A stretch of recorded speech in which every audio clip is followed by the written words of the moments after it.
Welcome, Elaine, again to the Zoom room for another live Vital Letting Go session. So we'll, as usual, just have a look at our email for today with the quote. There's some related teachings around that.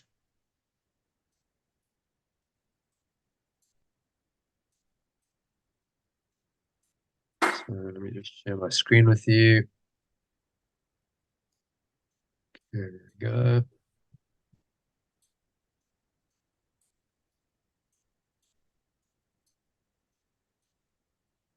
Okay, so if you can read that headline quote. Do not burden today with the cares of tomorrow. Dragging the future into the present is one chief cause of spiritual weakness. Anxiety does not empty tomorrow of its troubles, but it empties it of its strength. It does not escape the evil, but disables us from bearing it when it comes. Yeah, a bit like that. Worry about it when it happens. Yeah, great quote by an English reverend in 1880, George Seaton Bowes, which highlights really the modern disease called anxiety, warns us of its deleterious effects to our spiritual well-being. So it robs us of any present joy, empties us, empty tomorrow, does not empty tomorrow of its troubles, but empties it of its strength. Does not escape the evil, but disables us from bearing it when it comes. So you worry about it in advance, you weaken yourself, and then if it comes, you're in a not a particularly good state, fear weakened state to deal with it. Rather just be present. If it comes, you deal with it as it arises. And a lot of the time it doesn't come. Think of all the worries and anxieties you've had in your life, and many of them just don't ever materialize, do they? So what was the point of worrying about them? If something does come, then you deal with it in the moment. Okay, well, I've got a situation, I've got a challenge. I have a practice now. I know that I can always let it go, and I can ask for the miracle. So why am I worried? There's no order of difficulty in miracles. Why am I worried about anything? And that's the kind of very, robust, resilient mental attitude that this course is designed to facilitate. So just we don't often look at statistics, but it's quite interesting to look at the mental health statistics and relate that to COVID, which is what I've done. So about 6% of the UK population suffer from anxiety disorder, apparently. And there's about 60 odd million people. So you're talking, several million people have this anxiety disorder. And those are, remember, only the ones that have been diagnosed. You can be sure that probably most of the population have a level of anxiety. It's just maybe not chronic, and they kind of manage it. But anxiety is the modern disease. Globally, about 284 million people officially had anxiety disorder in 2017. To give you a benchmark to compare that figure against another disease, we just had COVID. So there have been just over 700 million reported cases of COVID-19 in the whole world since the pandemic started 4 years ago. So those are just the reported ones. But you're comparing like 284 million people reported with anxiety disorder since the pandemic started 4 years ago, which would make the annual average number of people who suffered from the condition globally about 175 million, considerably less than the number of people with chronic anxiety before the start of the pandemic, which is only likely to increase the number of chronically anxious people because the pandemic really was a pandemic of fear. There was a lot of anxiety that it generated. I think some people still haven't quite recovered from it. So this is like the silent, hidden pandemic. It's not something you read about terribly much. It's not getting anything like the attention COVID got. But unlike COVID, it's over in a week or two or three. This is ongoing. This is like always, you know, if you've got anxiety, you'll know it's always there. Never goes away. 24/7, even when you're sleeping. You know, you can have dreams that are fearful because of the anxiety. So how many people experience persistent nagging anxiety that's not diagnosed as chronic? It is enough to sap the enjoyment out of their lives and make them more susceptible to various other diseases such as COVID. And those numbers are way higher than 6% of the population, you can be sure. I think everyone has a level of anxiety that affects us. And if it's the modern disease, and it's just, well, you know, how chronic is it? How bad is it? How do you deal with it? Can you let it go and get on with your life? And you know, it's very momentary, or do you dwell in this anxious state for, you know, most of your time? So related to this, Deepak Chopra points out in this quote that stress and anxiety are really one and the same emotion. This is almost a paraphrase of the course, but it's in his own words. So if you can read that quote. Stress is best defined as the perception of physical or psychological threat. Yeah, it's a brilliant definition, isn't it? Stress is just the perception of a threat, whether it's physical or it's psychological. You know, that picture of like someone with a hand. Now, that might just be someone with their hand up, you know, stretching to the light or doing anything. But the way that the shadow is, it looks like someone's threatening, doesn't it? If you perceive it that way. Mm. So you'll only experience stress if you perceive a threat. You know, the shadow on the wall is not itself the problem. It's the perception of it that's the problem. And that applies to our whole life. You know, does this seem to be a threat to my physical, mental, and emotional well-being? Take the dog leaving, Teddy leaving. You'll stress about that if you perceive it as some kind of threat to your well-being. Oh, I will be diminished because I now won't have this dog in my life. I won't have these lovely cuddles, and I won't feel this warm, fuzzy feeling anymore. That then becomes the threat that creates the stress. That then creates all the other emotions.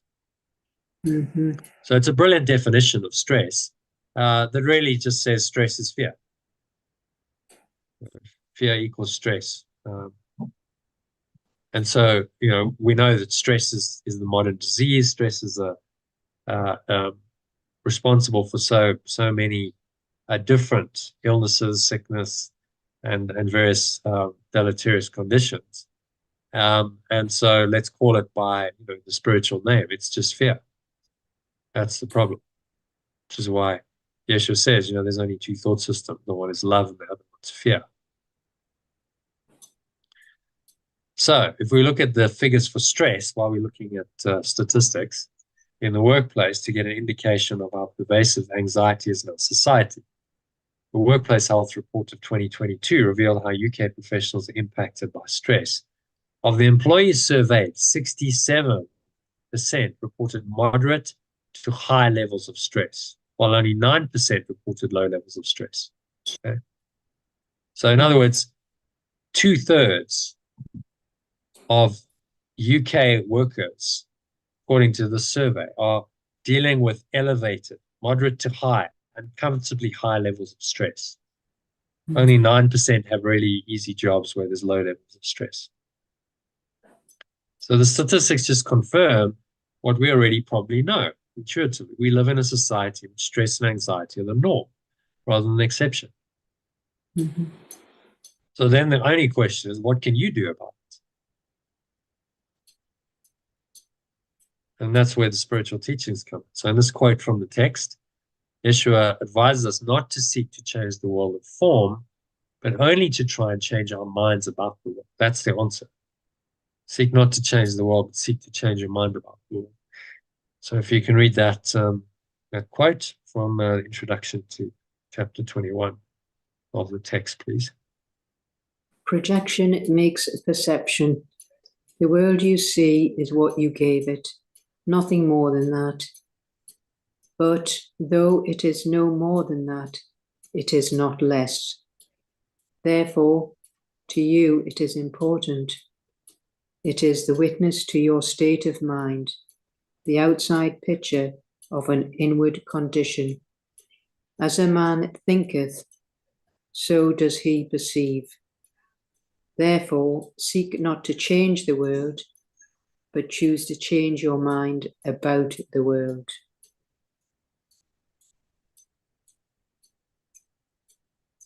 Yeah.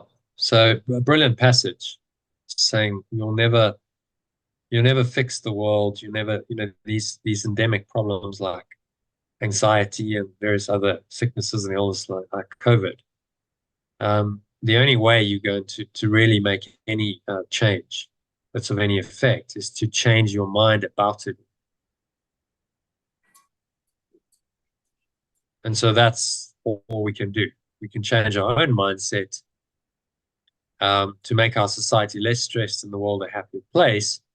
We need to just choose our own core beliefs that produce our thoughts and emotions that make up our perceptions of the world.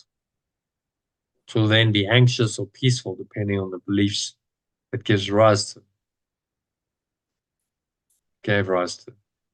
And so this is all quite well illustrated in the levels of mind diagram from the Instrument for Peace worksheet. So you've got perception, the top level, then emotion that underlies it. Then you've got thought, and then underlying thought is the level of belief. So these are your core beliefs that define you.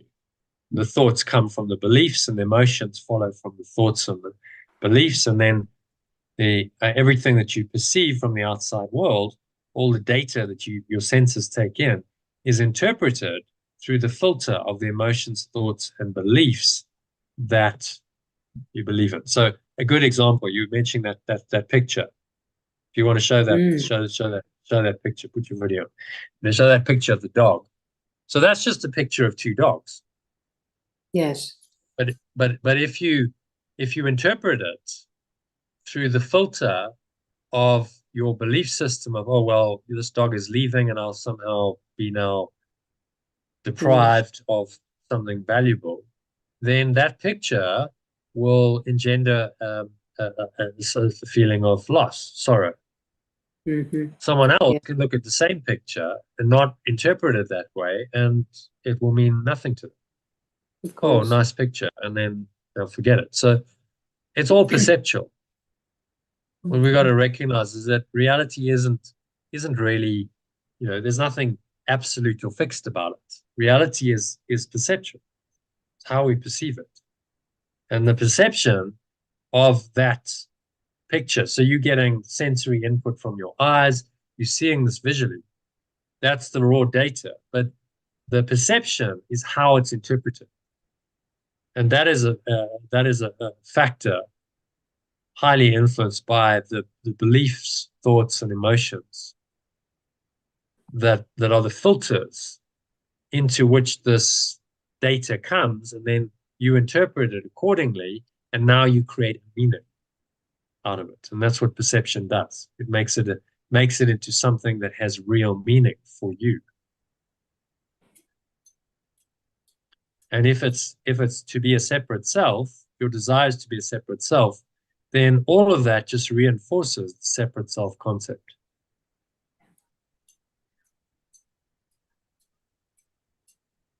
Does that make sense? It does.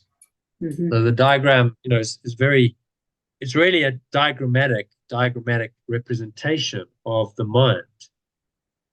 And Yeshua gave it to David Hofmeister to illustrate the principles that are included in words in the course. So, projection makes perception. Put it in diagrammatic form, well, this is what you get. Shows you very clearly the levels of mind.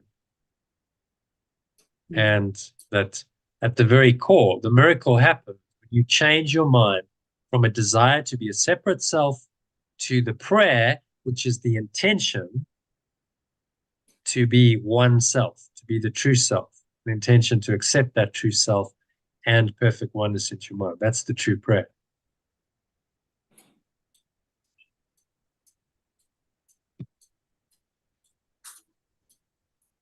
So if you want to download that, do the instrument for peace, giving you the worksheet again.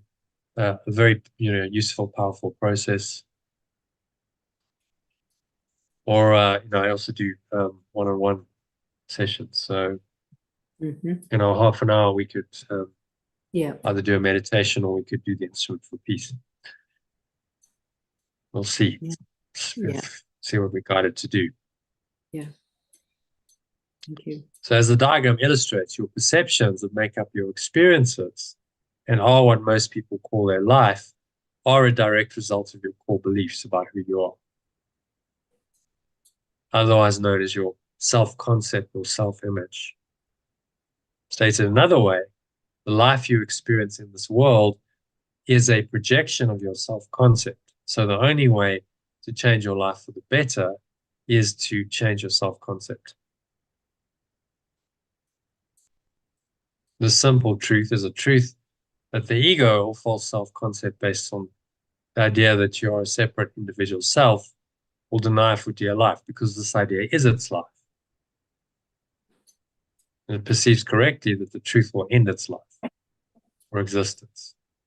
So you see why the ego is so difficult to get rid of. Because it's your self-concept, and the negative thoughts and emotions are part of that self-concept. So if you let them go, then who would you be? The ego says nothing. You lose your identity. The Holy Spirit says you'd be all of it. There would be no special identity left, just who you really are.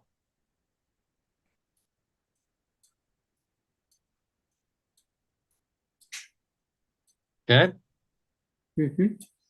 That's why as I said, why we find it hard to change our lives. We seem to be addicted to thoughts, emotions, and behaviors that are really harmful. We had a discussion about that in the expression session, a pattern of getting sad when dogs leave, when animals leave. And then we look to the external events, the circumstances, the people for our stress and anxiety, because we don't want to look at the core beliefs that produce them and let these beliefs go. So we go, well, the problem is external. I'm stressed, unhappy because the dog is leaving, because someone that have said or didn't do or say something. That's why I'm unhappy. But actually, I'm unhappy because this is my core belief. This is a product of my core belief that I'm a separate self, and therefore I'm guilty, and I deserve to suffer and die. That's the problem. That core belief needs to be let go of. Yeah. So every time you desire a change on the level of form to apparently fix a problem, you're avoiding looking at your own core beliefs or self-concept and denying the source of your healing, happiness, peace, and well-being that lies beyond your core beliefs or self-concept, which is your own fundamental awareness before any false beliefs failed it. If you look at veil, you look at evil, you look at love, they all have the same letters, don't they? Just arranged differently in a different order, which is no accident. Evil is the veil of illusion, our false self-concept or ego is woven to cover the truth that we are one self or Christ. In A Course in Miracles terminology, united in pure formless awareness of perfect love of God in ACN terms. And so to be possessed by evil is to live backwards, which is why the word evil is the word love spelled backwards. It's upside down living, it's backwards living. That's where the word comes from. So therefore, letting go of your belief in the veil of illusion that is the world will also help you to let go of your belief in your false self-concept. And that concept says you're an individual person living in the world with various threats to your so-called life. Remember that life is just, it's the life in the mind. It's the ego's life. It's the apparent existence as a separate self. So it's not really life. It's a false life. So the only way to stop the anxiety and stress that plague the modern mind at their root is to let go of this false self-concept, which is why we call it radical forgiveness.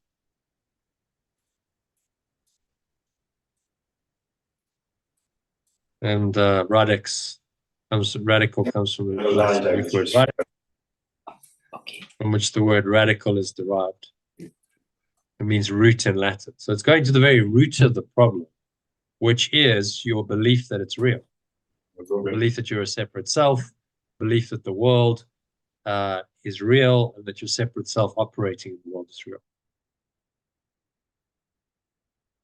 To get to the root of the problem, which is what you think of as yourself when your own, is extremely difficult because of your ego's resistance to this process. It doesn't want you to see it. It tries to hide from you. So it's literally fighting for its life, and as the whole world as its defense mechanism.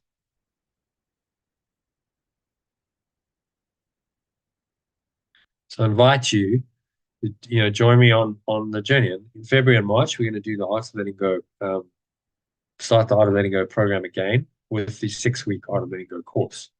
And the course is designed to address exactly this. Let's look at your self-concept.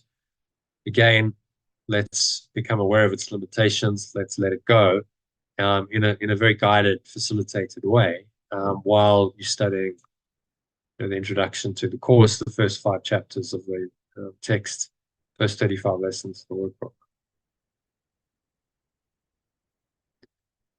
And then there's a masterclass I'll be running about it on Sunday. So, Elaine, if you want to join that, you can. I'll go through it to refresh on what the course offers, and anyone else who may be interested in doing it, that's the time to invite them. They can just go to the website, which is theaolg.com, to find out more and register. Yeah, so if you carry on the program, you'll be doing the course. So essentially the first 6 weeks of the 1-year program. But there's more stuff we do because we've got to get through quite a lot more. In those first 6 weeks, I want to do the text and the workbook just to give people a taste of both, and then we'll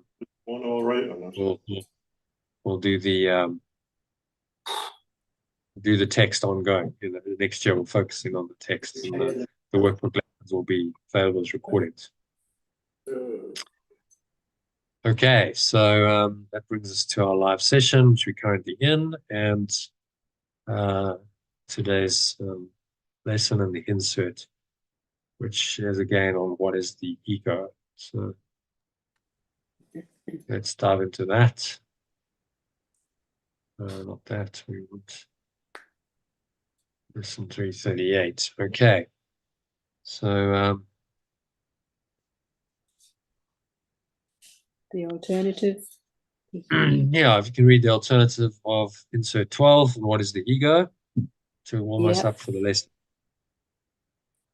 Yeah, the ego or belief in separation is false. The sign of a limited, separated self, born in a body, doomed to suffer and to end its life in death. It is the will that perceives the pure formless awareness of perfect love as enemy and takes a form in which it is denied. The belief in separation is the proof that strength is weak and love is fearful. Life is really death. Put this next to the please. Okay. And that opposes pure formless awareness of perfect love alone is true. So it's just about just the belief in separation being false and limited and born in a body and it's doomed to death. And it's got the opposite. It sees the separate self as proof that strength is weak and love is fearful and life is really death. So it completely opposes pure formless awareness of perfect love as the actual real truth, yeah. And so he's just naming and shaming the egos, and this is exactly what it is. Don't try and window dress it and sugarcoat it and make it somehow nice. Say, well, this is something that you can tolerate. No, it's completely false, and it's completely opposite of perfect love. So you can't reconcile it. You can't say, well, somehow the ego will be subservient to God, i.e., love and fear can somehow reconcile. They don't. They're opposite. So there can be no relationship between them because they completely deny each other.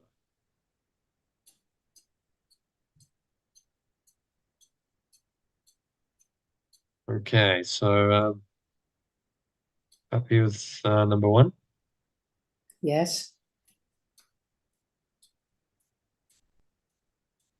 All right, so number two. The belief in separation is insane. In fear, it stands beyond the everywhere, apart from all, in separation from the infinite. In its insanity, it thinks it has become a victor over pure formless awareness of perfect love itself. And in this terrible autonomy, it sees that pure formless awareness of perfect love has been destroyed.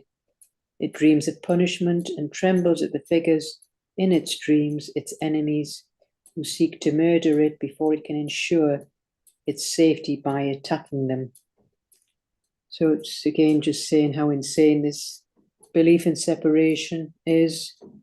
It stands apart from the infinite. It thinks it's become the victor over the pure formless awareness.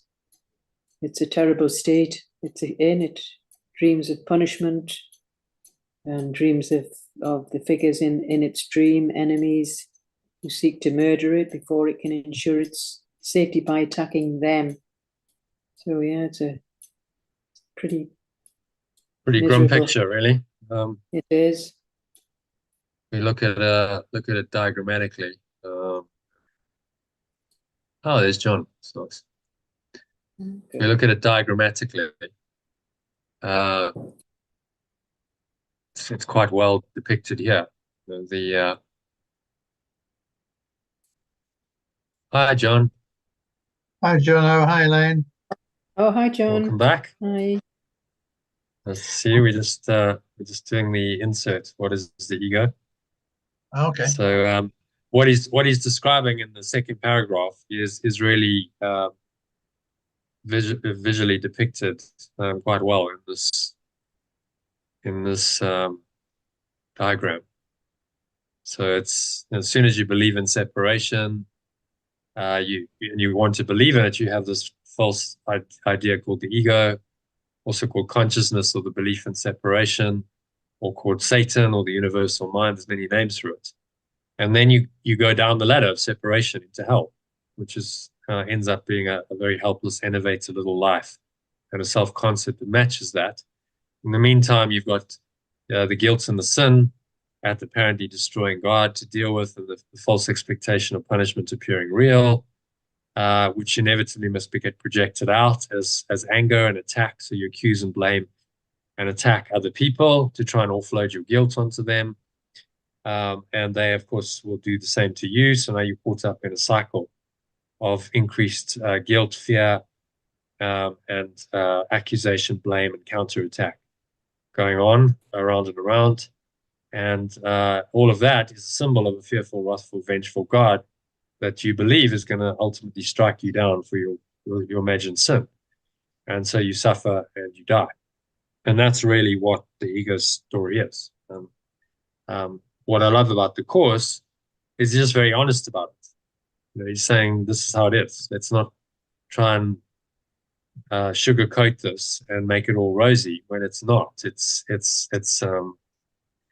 really an awful reality that we've got ourselves enslaved in. But fortunately, it's not reality. There is another way. The reinterpretation of all of this by the Holy Spirit or the awareness of oneness is the answer. So that then takes you out of the dream and back into the state of love or pure formless awareness, of perfect love, whatever you want to call it, which is the undoing of the idea of separation entirely. So then he never leaves us here. He's given us the story of the ego. Then he says, but actually there's another way of looking at this. and so he switches it to from the stick to the carrot, I call it, in number 3. So if you can read that one, John, in the Yeah. in the alternative. The extension of perfect love is without the belief in separation. What can I know of madness and the death of perfect love when I live in pure formless awareness of perfect love? What can I know of sorrow and suffering when I live in eternal joy? What can I know of fear and punishment, sin and guilt and hatred and attack when all there is surrounding it is everlasting peace, forever conflict free and undisturbed, in deepest silence and tranquility? Okay, what's he saying in that one? So he's saying that when we are connected and in tune with spirit, there is no way that we could desire to go back to being separate again. Yeah. What we were talking about, Elaine, like, so why would you choose the meager offering of the ego, the special relationship, in this case with the dog, and the little snippets of some kind of good feeling, joy, happiness that it gives you when you can live in eternal joy? It's untainted. It doesn't have any of the sorrow and the suffering, the fear, the punishment, the sin, the guilt, the hatred, and the attack that characterize the ego's thought system. There's only everlasting peace, forever conflict-free, undisturbed, and deepest silence and tranquility. Why are we hesitating? Why wouldn't we choose that? And this is what he's trying to get us to understand through these lessons. That it really makes no sense to choose a thought system of sorrow and suffering and sin and guilt and fear and punishment and hatred and attack when you can have everlasting peace without any conflict, completely undisturbed, in deepest silence and tranquility for all eternity. Why would you choose? There's no good reason to choose the ego. Like, that's an absolutely insane choice by comparison with the deep peace and bliss that you can experience when you let go of the ego. The ego offers you nothing. It's just a false identity.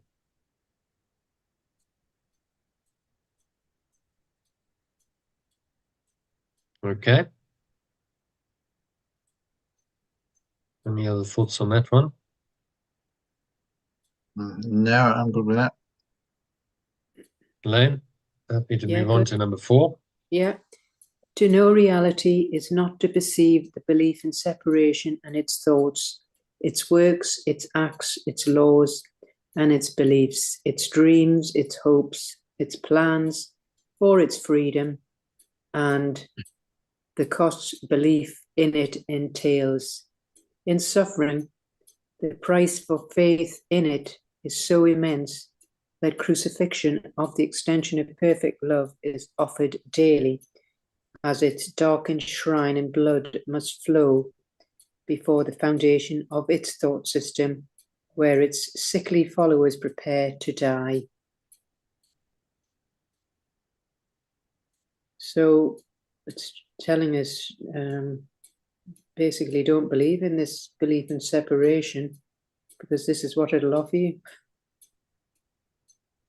Yeah, I don't believe in any of its projections. So the hard part is that all this stuff down the ladder of separation seems to be real now, made it real. But if we're going to deny the thought of separation that gave birth to all this, we must deny all of the effects logically. And that's where this radical forgiveness or letting go comes in. Just deny the effects. So don't see its works, its thoughts, its works, its acts, its laws and its beliefs, its dreams, its hopes, its plans for its freedom, and the cost belief it entails. to let it all go.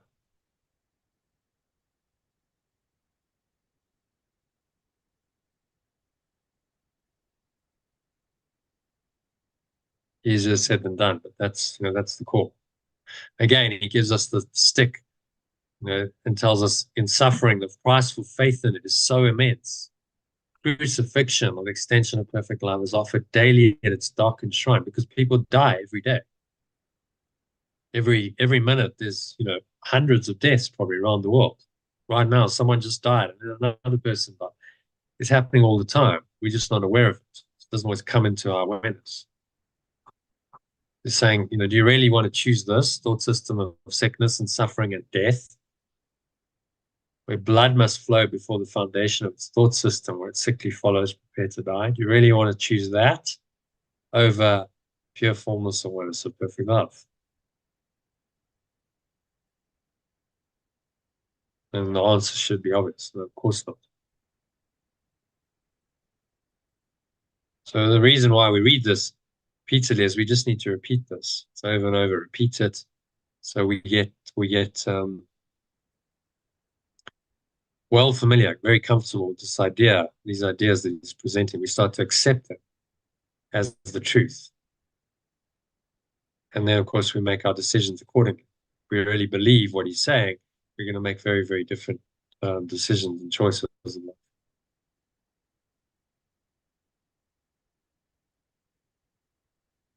Okay. So, okay, with number 4, number 5, last paragraph of the insert. Yet one thought of letting go will change my. I think read John, read this in the original and the alternative, because he's got the Okay. lilies of forgiveness. It's useful Oh, to yeah, okay. talk Okay. about how we translate that. Yeah. Yet will one lily of forgiveness change the darkness into light, the altar to illusions to the shrine of life itself.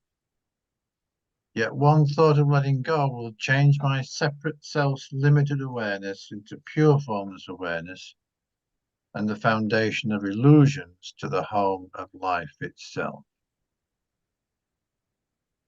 And peace will be restored forever to the holy minds which God created as his Son, his dwelling place, his joy, his love, completely his, completely one with him. And peace will be restored forever to the pure minds which pure forms awareness of perfect love extends as its extension, its dwelling place, its joy, its love, completely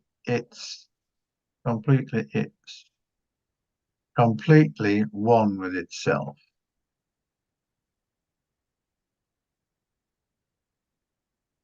Okay, so the lilies of forgiveness, translated as a thought of letting go. So saying, well, just be willing to change your mind and be willing to entertain the idea that, yes, I can let these thoughts and feelings go. And that changes it all. That's what he said. Mm-hmm. And then just that simple change of mind. Yes, I can let this go. Although I might not let it go straight away. The true prayer, we've been studying the storm of prayer. The prayer is, help me to let this go. I have an intention to let this go. I'm asking for help and guidance to do that. That's the true prayer. The prayer for forgiveness or letting go. The letting go is the actualization of that prayer. So it then becomes manifest.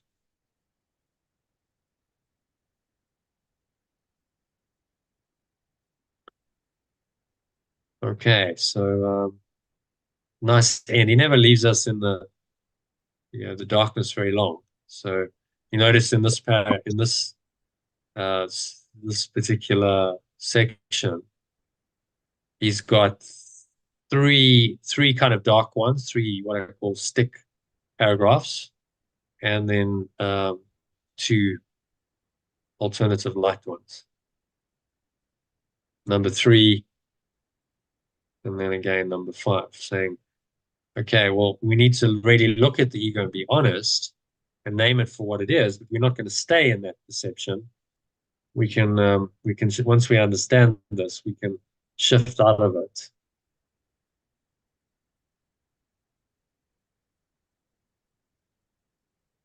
All right. So any other thoughts on this one, on what is the ego? It's quite a hard-hitting passage, but he needs to teach us what it is. So if anyone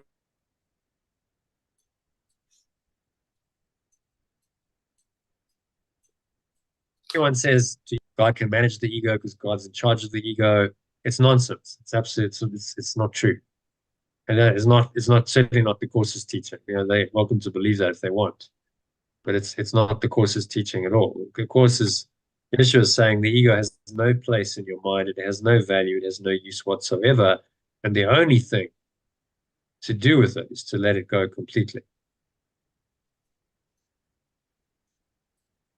Which then is very clear. There's no equivocation, no ambiguity. If you have a thought system of, well, allow some ego and some spiritism, then I'm conflicted always. Well, there's no clarity because there's a split in your mind. Those two ideas, entities, belief systems contradict each other, which is why most teachers and teachings are dualistic, because there's an inherent conflict between them. You only attain this kind of transcendent peace if you let go of that conflict, and you can only do that by letting go of one option.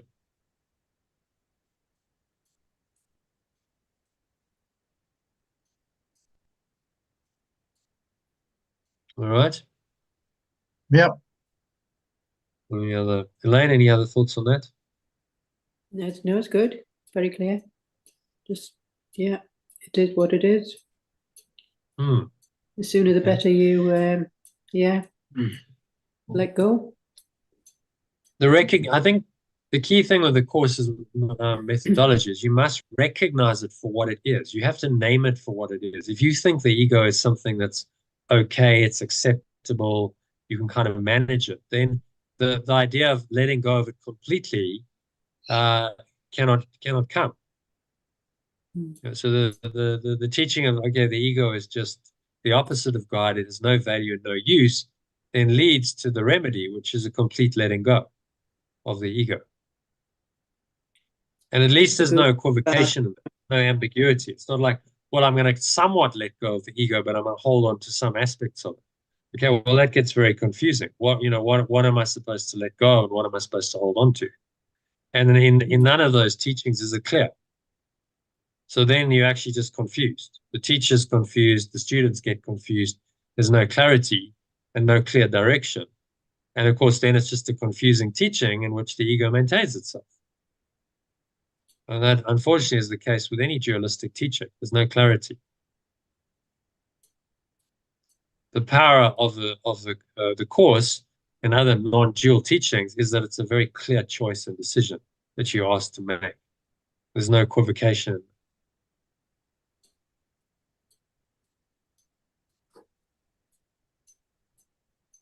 All right. So number 3, so that's insert done. Moving on to the lesson then. This is lesson 338. We're on to, which is a very simple one. No need to retranslate it. So, Elaine, if you can read that, the first paragraph. I am affected only by my thoughts. There's an image of a lady with all these images going on in her mind. It is the truth. What affects you? Your thoughts. Something seems to happen in your so-called reality, and that's an image. So you see images, you experience, you have physical sensations, you have sight, you have touch, taste, and smell and hearing. That's kind of the basic sensory data of which perceptions are made up of. But then it's your thoughts that actually affect you. So how do you interpret that data? Your thoughts about it are what are going to mentally and emotionally affect you. And as he's saying here, I'm really not affected by these images and these sensations and these sights and sounds of the illusory world. I'm affected by my thoughts about them. That's where the change of mind will come. My thoughts about them, as he says, seek not to change the world. Today's related teachings. Seek not to change the world, but seek only to change your mind about the world.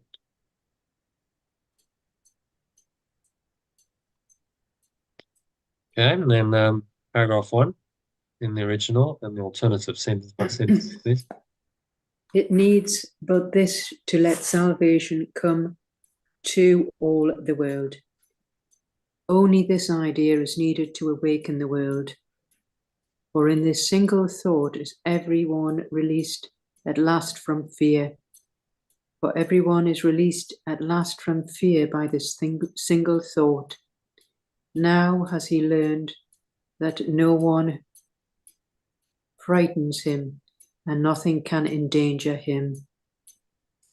Now I have learned that no one frightens me and nothing can endanger me. He has no enemies and he is safe from all external things. I have no enemies, but I am safe from all external things. His thoughts can frighten him, but since these thoughts belong to him alone, he has the power to change them and exchange each fear thought for a happy thought of love. My thoughts can frighten me, but since these thoughts belong to me alone, I have the power to change them and exchange each fear thought for a happy thought of love. He crucified himself, I crucified myself. Yet God has planned that his beloved Son will be redeemed. Yet pure formless awareness of perfect love has planned that its beloved extension will be freed. From the top. Yep. Only this idea is needed to awaken the world, for everyone is released at last from fear by this single thought. Now I've learned that no one frightens me and nothing can endanger me. I have no enemies and I am safe from all external things. My thoughts can frighten me, but since these thoughts belong to me alone, I have the power to change them and exchange each fear thought for a happy thought of love. I crucified myself, yet pure formless awareness of perfect love has planned that its beloved extension will be freed. So it's just saying we have the power to change these fearful thoughts to happy thoughts if we align ourselves with pure formless awareness of perfect love, and we can be freed and have no enemies, and we're safe from this external world. So only our thoughts can frighten us. They're not real. So we can choose. Yeah, this is really where the rubber meets the road of any transformational teaching. Saying you can choose your thoughts. It's not circumstances and events that make you unhappy. It's your thoughts about them. So you have a choice, even if the circumstances are quite dire. You have a choice to react to them in a certain way or let them go. And that is the one remaining freedom we have in this world. We have the freedom of choice as to how we're going to perceive things. What are we going to think about it? Which is then becomes our perception. So this course is just teaching us to exercise that choice, that one remaining freedom of choice that we have in this world, to use it wisely, to choose correctly.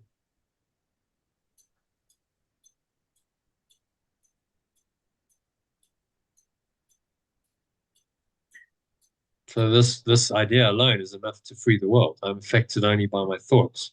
If we all really understood that, knew that and acted according to that, the world would be an entirely different place. Because we'd stop reacting to the externals as much, and we'd be conscious that it's really only our thoughts that are affecting anything. So I need to change my thoughts about whatever I'm reacting to. Fundamentally, seek not to change the world outside of you, but seek to change your mind about the world. You change your thoughts. Change your thoughts about the world. It's the only way. Okay. Any other thoughts on that, John? No, it's good. Happy with that? Yeah. Good. Okay. So number 2, short prayer. If you can read that again, the original and alternative. Your plan is sure, my Father, only yours. Your plan is sure, my source, and only yours. All other plans will fail. All other plans will fail.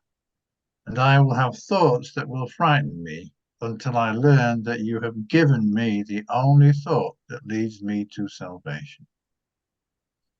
And I will have thoughts that will frighten me until I learn that you have given me the only thought that leads me to freedom.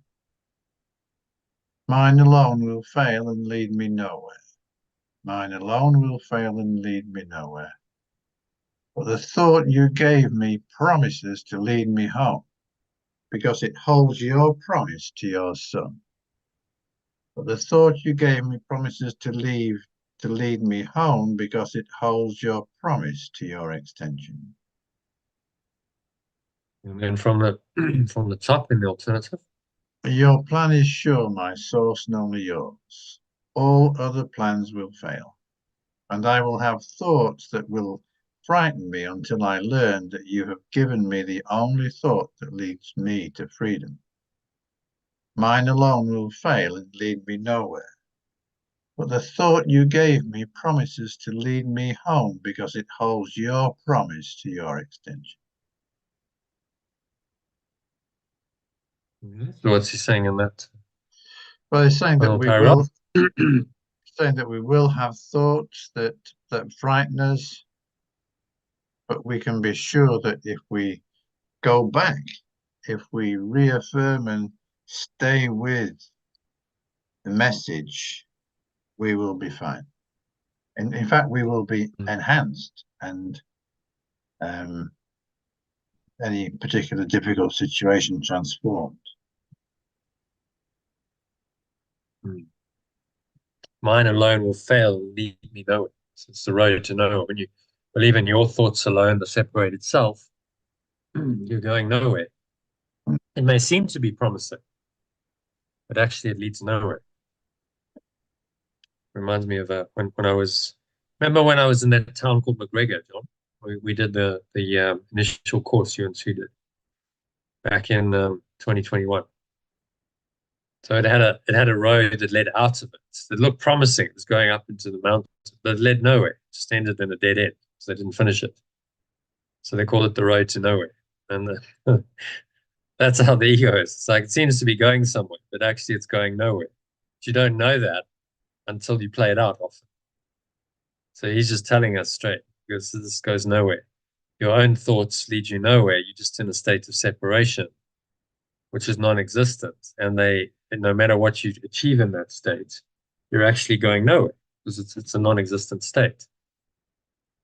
But the thought you gave me promises to lead me home, because it holds your promise to your extension, right? So that thought is the reminder that, yes, I have the power to choose, that I can let go of all the blocks to the awareness of love's presence. I can forgive them, and I can free myself in this way. That's the thought of the Holy Spirit.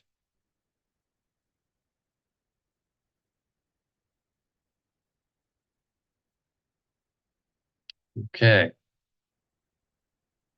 So yeah, a good message. Really the absolute crux of any personal healing, any truly healing approach would have to start with this realization: I'm affected only by my thoughts. So I can't blame the external world anymore, which is the ego's favorite game. It's me. It's how I take the external. It's my thoughts that are the problem. And as soon as someone has this realization, it's a game changer. So, okay, I understand. I got to work with my thoughts. I can't keep blaming the external world and people and circumstances. It's my own thinking that's the problem.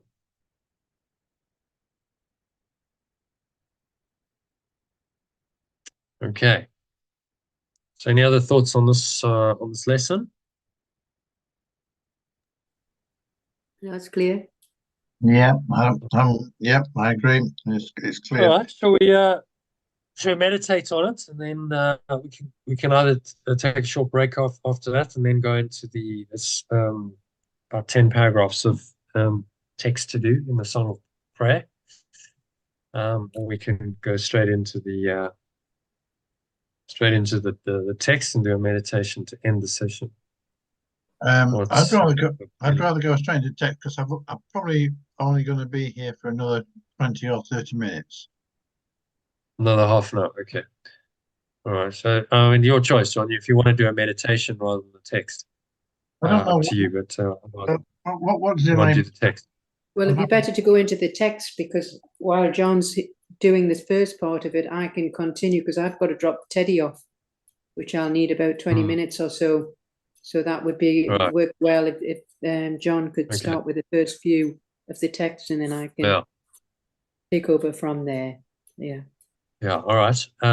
So let's. So I'll be about half an hour. Okay, See you later. Bye, John. Bye. Yeah. Okay, then. All right. Come back. See you shortly. Let's do the introduction. So we're on section 2 of the Song of Prayer, which is all about forgiveness. This is the introduction to section 2 on forgiveness. Just one short paragraph. So if you can read that, John, in the original alternative, kindly. Forgiveness offers wings to prayer, to make its rising easy and its progress swift. Letting go offers wings to prayer, to make my rising easy and my progress swift. Without its strong support, it would be vain to try to rise above prayer's bottom step, or even to attempt to climb at all. Without its strong support, it would be vain to try to rise above prayer's bottom step, or even to attempt to climb at all. Forgiveness is prayer's ally, sister in the plan for your salvation. Letting go is prayer's ally, a sister in the plan for my awakening. Both must come to hold you up and keep your feet secure, your purpose steadfast and unchangeable.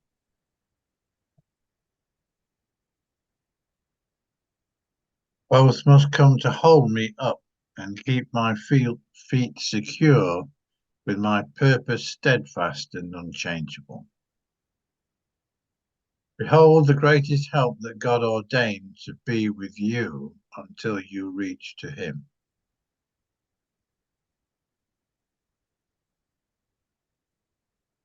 I perceive the greatest help that pure formless awareness of perfect love ordained to be with me until I reach to it.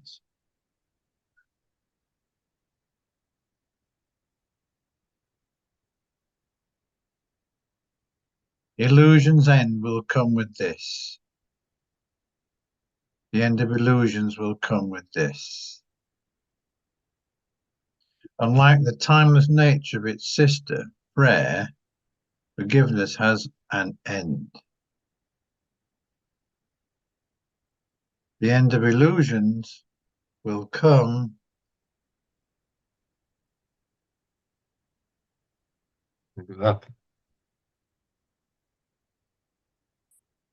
The end of illusions will come with this. Unlike the timeless nature of its sister, prayer, letting go has an end.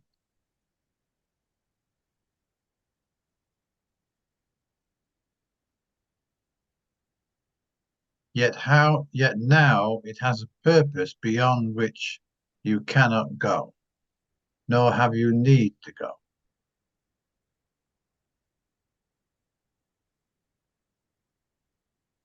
When I accomplish this, I will have been liberated. Accomplish this, and you will have been redeemed.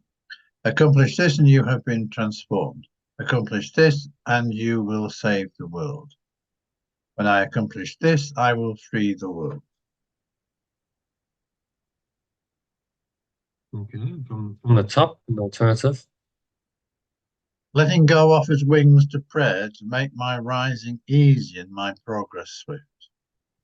Without its strong support, I will be vain to try to rise above prayer's bottom step, or even to attempt to climb back up the ladder at all. Letting go is prayer's ally, a sister in the plan for my awakening. Both must come to hold me up and keep my feet secure with my purpose steadfast and unchangeable. I perceive the greatest help that perfect love has planned to be with me until I reach to it. The end of illusions will come with this. Unlike the timeless nature of its sister, prayer, letting go, has an end. For it becomes unneeded when the rising up is done. Yet now it has a purpose beyond which I cannot go, nor have I need to go. When I accomplish this, I will have been liberated. When I accomplish this, I will have been transformed. When I accomplish this, I will free the world. Yeah, so thoughts on that? What's he saying in summary? Yeah, let's just see what he's saying. Letting go enhances or goes with is in partnership with prayer. And you can't have one without the other, really. Prayer needs the letting go. And Prayer is the intention, isn't it? Let go. I choose to let go. And then the letting go is the actualization of that intention. okay, yeah, yes. Good. Yes, I must, I'm not just going to intend and not do it. I actually have to let go of these thoughts and emotions so they are no longer there. But without the prayer, without the intention, then, the letting go won't come. You need the intention. So the only true prayer, as he says, is for forgiveness. So like, well, help me to let it go. I'm not praying for a specific outcome. I'm just praying for the guidance and the help and the strength and the courage to let go whenever I need to let go, and let go of whatever I need to let go of. And with that prayer, then the acting out of the prayer is, okay, I've got to face this, I've got to experience it, and I've got to release that thought and emotion as it arises. That's then the letting go that is the complement, the sister to, as it says, prayer's ally. Because the one, just a prayer without actually doing it is pointless. It's like it's a nice, well-meaning thought, but you haven't actually done it. So there's not a great integrity in it. And without prayer, without the prayer to let go, without the intention to let go, are you going to be able to let go? No, because you don't even know that's what you should be doing. Your prayer will then be for something else. It will be a desire of the ego that will then override that prayer of letting go. So the whole course is really, designed to bring you into the intention or the prayer to let go and to strengthen that resolve. Yes, above all else, I must let go because I understand that it's the only way to live any kind of happy, peaceful life and ultimately get out of, the human condition entirely. And then the actualization of the prayer is, okay, I need to actually let it go. And I do that in my practice. So I've got meditations and breath breaks and instruments for peace and 10-step letting go processes to help me actually let go of these thoughts and emotions that I've prayed to let go of. And if you have those two working hand in glove, as he says, as allies, then it's a very powerful combination. against which the ego cannot last. And typically the ego will try and get you to pray for something else, get you to distract your attention from letting go into some other goal, which then means that if you're not in the intention to let go, you won't let go. You'll just honor the ego's goal. And then he ends off quite nicely. He says, when I accomplish this, I will have been transformed. When I accomplish this, I will free the world. So when I truly let go, it brings me everything. So the prayer to let go is the prayer to be united with your source again, in truth. Because letting go is the means of the unification with your source. So when you say, please God, I want to know you and only you, not my will, but thy will be done, the means of that is a radical letting go. When we don't follow the means, then the prayer is empty. But if we don't have the prayer, then the means won't be obvious to us and we won't do it. So the two go hand in glove. Okay, and then if you just want to read that key message, it's a nice little summary of this.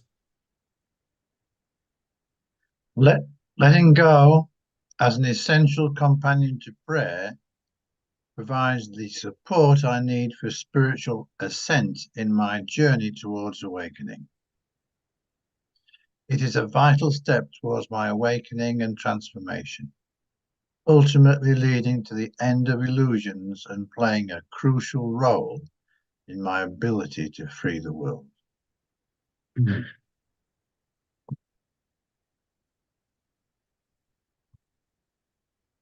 Okay, any other thoughts on that? No, it's nice, isn't it? Good summary, good solid, crisp summary. Mm. And I think the understanding of this song of prayer is to understand what prayer really means.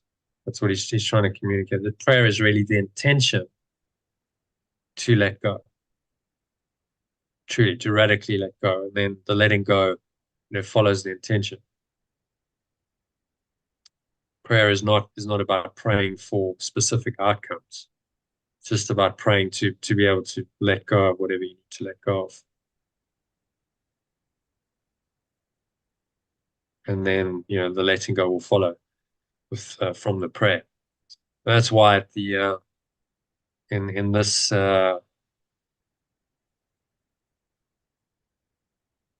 diagram,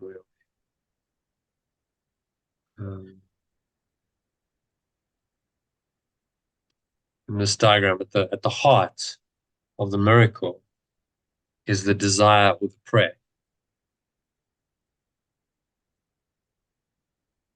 So you're either going to pray to let go, a true prayer, or you're going to desire something else. That's what he's saying. When you change from a desire, an egoic desire, to the prayer to let go, then you start to make progress, because that then changes the beliefs, thoughts, emotions, and perceptions through the letting go. That all gets let go of, and you become a clear channel. And that then changes your whole, your entire reality, because your perceptions have changed. Can we just think of an example in practice, John? I mean, somebody's suffering. I don't know, they're out of a job or something, so they're in pain. They're in financial pain. They're suffering all sorts of stress. So the prayer is to set the intention of letting go of whatever is in the way of finding a job. No. So let go of the fear that's arising. Okay. Yes. And so strip away all outcome. What's arising then very strongly is a sense of fear. Underlying that, there's going to be despair. There's going to be a sense of guilt, because this is all punishment for my imagined sins. Now I'm being punished. My worst fears have come to pass. It's going to get worse. The true prayer should be, Source, Spirit, help me let go of this fear, which is covering over my true awareness. It's blocking my true awareness. If I can really let go of the fear, then I can find a sense of peace and a sense of, well, I'm okay. Even though I don't have a job, it's not like I've lost my identity and I'm somehow worthless, because a lot of people believe that. I'm okay as I am in the present moment. I don't have a job, but I'm okay. Mentally, emotionally, I'm okay. I've let go of all of that ego negativity. Then you open the way for something to change, because you've just changed the quantum field. That now gets projected out, because that's the law of mind. And then lo and behold, often an opportunity comes. Oh, okay, well, now there's an opportunity for another job, or perhaps something even higher. Perhaps you shouldn't go and get another job. Maybe you call on to start your own business, or write a book, or become a healer, or whatever. But if you let go of the fear, then you open the channel for the Holy Spirit to come in and give you specific guidance. But you're not praying for anything specific. You're just praying to let go of the fear. Because you know that if you can do that, then you open the channel for guidance and miracles can happen. On the level of form, once the miracle happens here, you really do let go of the fear, then it manifests in the external. As within, so without, as we see from there's the integral model.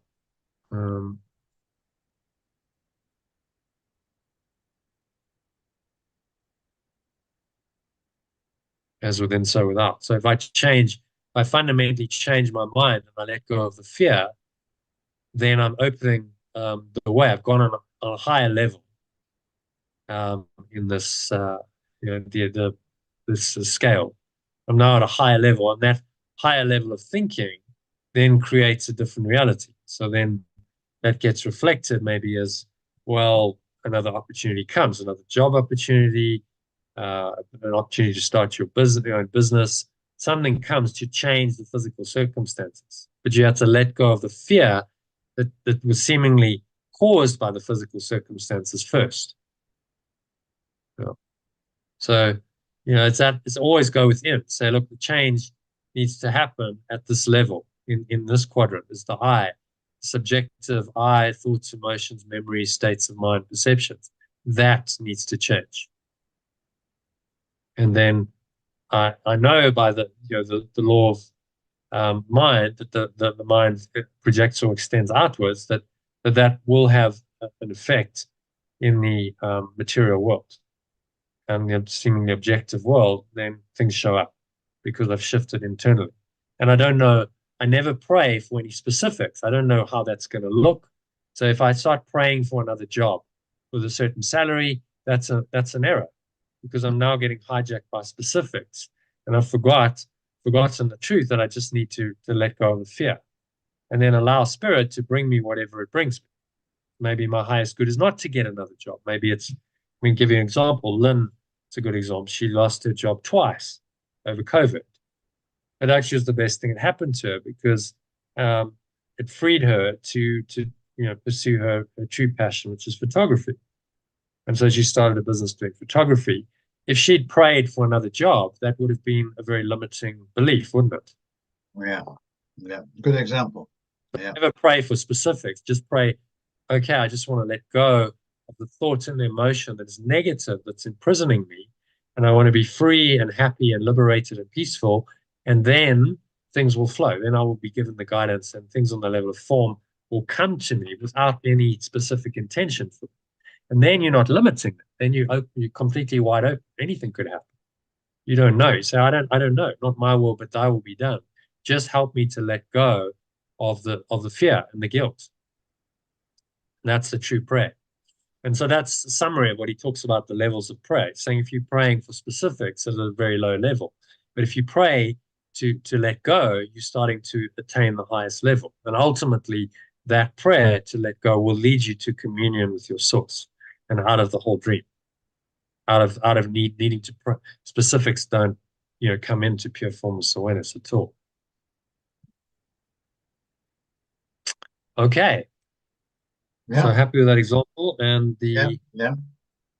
very short introduction to the section. Are you happy to continue for a bit, John? You said you need to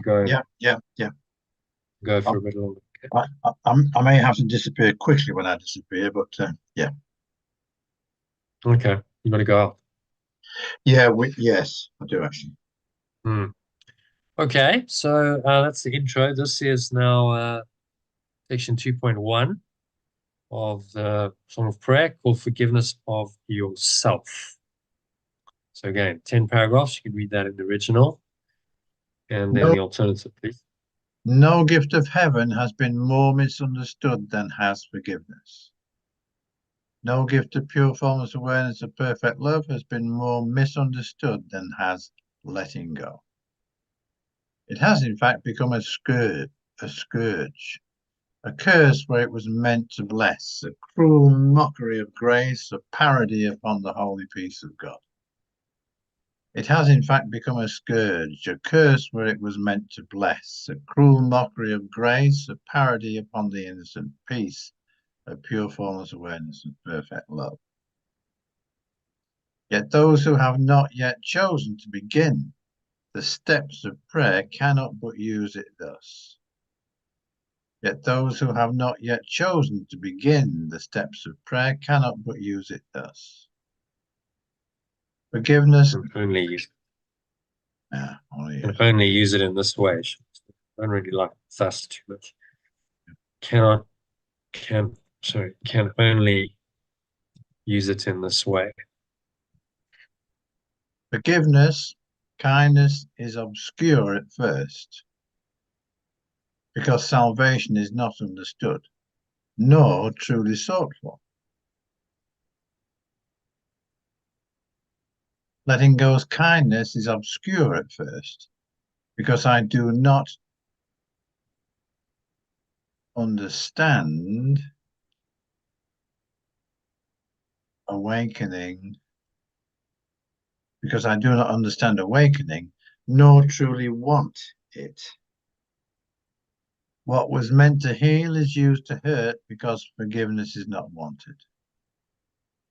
What was meant to heal is used to hurt because letting go is not wanted. Guilt becomes I used to hurt. Letting go because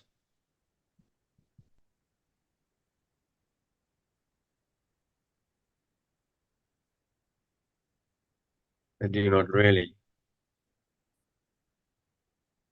want to let go. Guilt becomes salvation, and the remedy appears to be a terrible alternative to life. Guilt becomes awakening, and the remedy appears to be a terrible alternative to life. So, to read all of that, no gift of perfect love has been more misunderstood than has letting go. It has, in fact, become a scourge, a curse, where it was meant to bless, a cruel mockery of grace, a parody upon the innocent peace of perfect love. Yet those who have not yet chosen to begin the steps of prayer can only use it in this way. Letting go's kindness is obscure at first, because I do not understand awakening, nor truly want it. What was meant to heal, I use to hurt because I do not really want to let go. Guilt becomes my freedom, and the remedy appears to be a terrible alternative to life.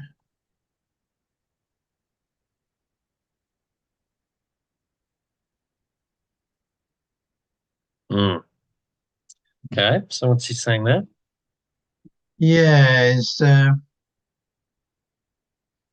it's giving us a bit of a warning, really, that this whole process of letting go in the initial stages can be quite testing, because we're struggling to really get connected to it, and we have doubts about it, and those doubts and get in the way, allow the ego back in. It's a bit like a bucket with a lot of holes in it. Yeah. Guilt becomes, and so everything gets turned upside down. Guilt becomes my freedom, and the remedy appears to be a terrible alternative to life. So the ego comes in with its sort of version of letting go. We've discussed the forgiveness, pseudo forgiveness. I pretend to let go, but I don't really let go. Actually, I'm judging, condemning. Mm. And then the remedy just appears to be a terrible alternative to life. So this, false kind of letting go. Calls it forgiveness to destroy. We'll get into that in another section. Forgiveness to destroy is like pseudo forgiveness. It says, I'll forgive you because I should. I'm, usually some traditional Christian, formal Christians say, yeah, well, I know I should forgive. So I forgive you, evil sinner. You see the paradox of that? Yeah, yeah. Because your judgment is that they're an evil sinner and they're separate from you, and they're very much condemned. But I should forgive you, but there's no real understanding of what forgiveness means. No, forgiveness means you don't see their sin. It means you don't see them as a sinner anymore. You let that go, and you see only the truth of them, which is their pure formless awareness of perfect love. That's radical forgiveness. But forgiveness to destroy just seeks to perpetuate separation and condemnation. And so the person you forgive is the unrighteous sinner who will be punished by God. I forgive you, but God will punish you anyway. This is the teaching of the pseudo forgiveness and traditional forgiveness in many Christian teachings is that. I know, you're sinful and you're guilty, so it doesn't really matter. I forgive you, but it's all very superficial. Actually, I think you're sinful and you're guilty, and you'll be punished accordingly. There's no kind of real letting go there, is it, at all? So here he gets into forgiveness to destroy in the second paragraph. Forgiveness to destroy will therefore suit the purpose of the world far better than its true objective. And the honest means by which this goal is reached. Letting go to destroy will therefore suit the purpose of the world far better than its true objective, and the honest means by which this goal is reached. Therefore, letting go is with the objective to destroy, is it? Therefore, letting go with, but ultimately wanting to destroy, or? Therefore, letting go to destroy will suit the purpose of the world far better than its true objective and the honest means by which this goal is reached. Yeah. So in other words, the ego doesn't want true forgiveness or true letting go to happen. And the honest means, if you're honest, you say the only way I'm ever going to achieve the objective, which is complete freedom, transcending the physical realm entirely, is to radically let go. I must let go of everything, my belief in the reality of everything on this plane. So the ego is not honest. It doesn't want that kind of radical honesty. That's what he's saying. It's letting go to destroy will suit its purpose much better. Okay, and then carry on. Forgiveness, number 2, forgiveness to destroy. Forgiveness to destroy will overlook no sin, no crime, no guilt that it can seek and find and love. Letting go to destroy will overlook no sin, no crime, no guilt that it can seek and find and love. Dear to its heart is error, and mistakes loom large and grow and swell within its sight. Dear to its heart is error, and mistakes loom large and grow and swell within its sight. Errors. Let's just change that. So error is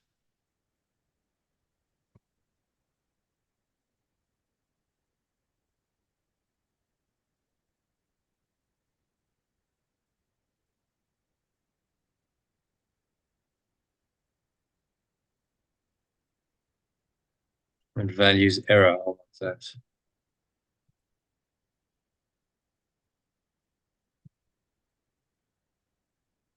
Values error.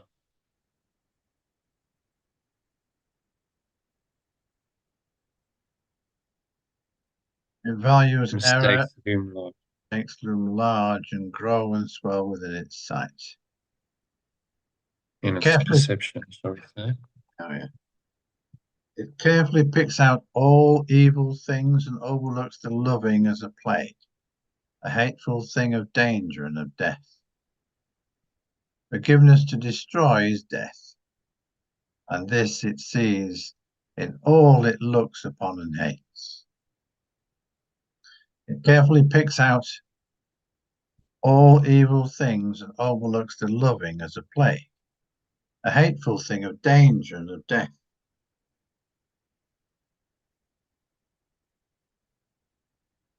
Forgiveness to destroy is death, and this it sees in all it looks upon and hates. Letting go to destroy is death, and this it sees in all it perceives and hates. God's mercy has become a twisted knife that would destroy the Holy Son he loved. Pure formless awareness as perfect love's mercy has become a twisted knife that would destroy the innocent extension as it loved. How do we translate mercy? Oh, yeah.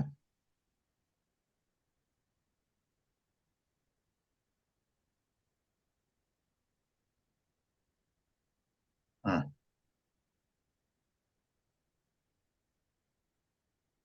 I can't remember, John, and I'm going to have to go. Okay,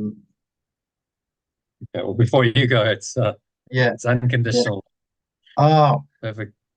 Yeah. Perfect love is unconditional love. Or mercy becomes mercy is it's completely unconditional. It's freely given. yeah. It's become a twisted knife that would destroy the innocent extension of loves.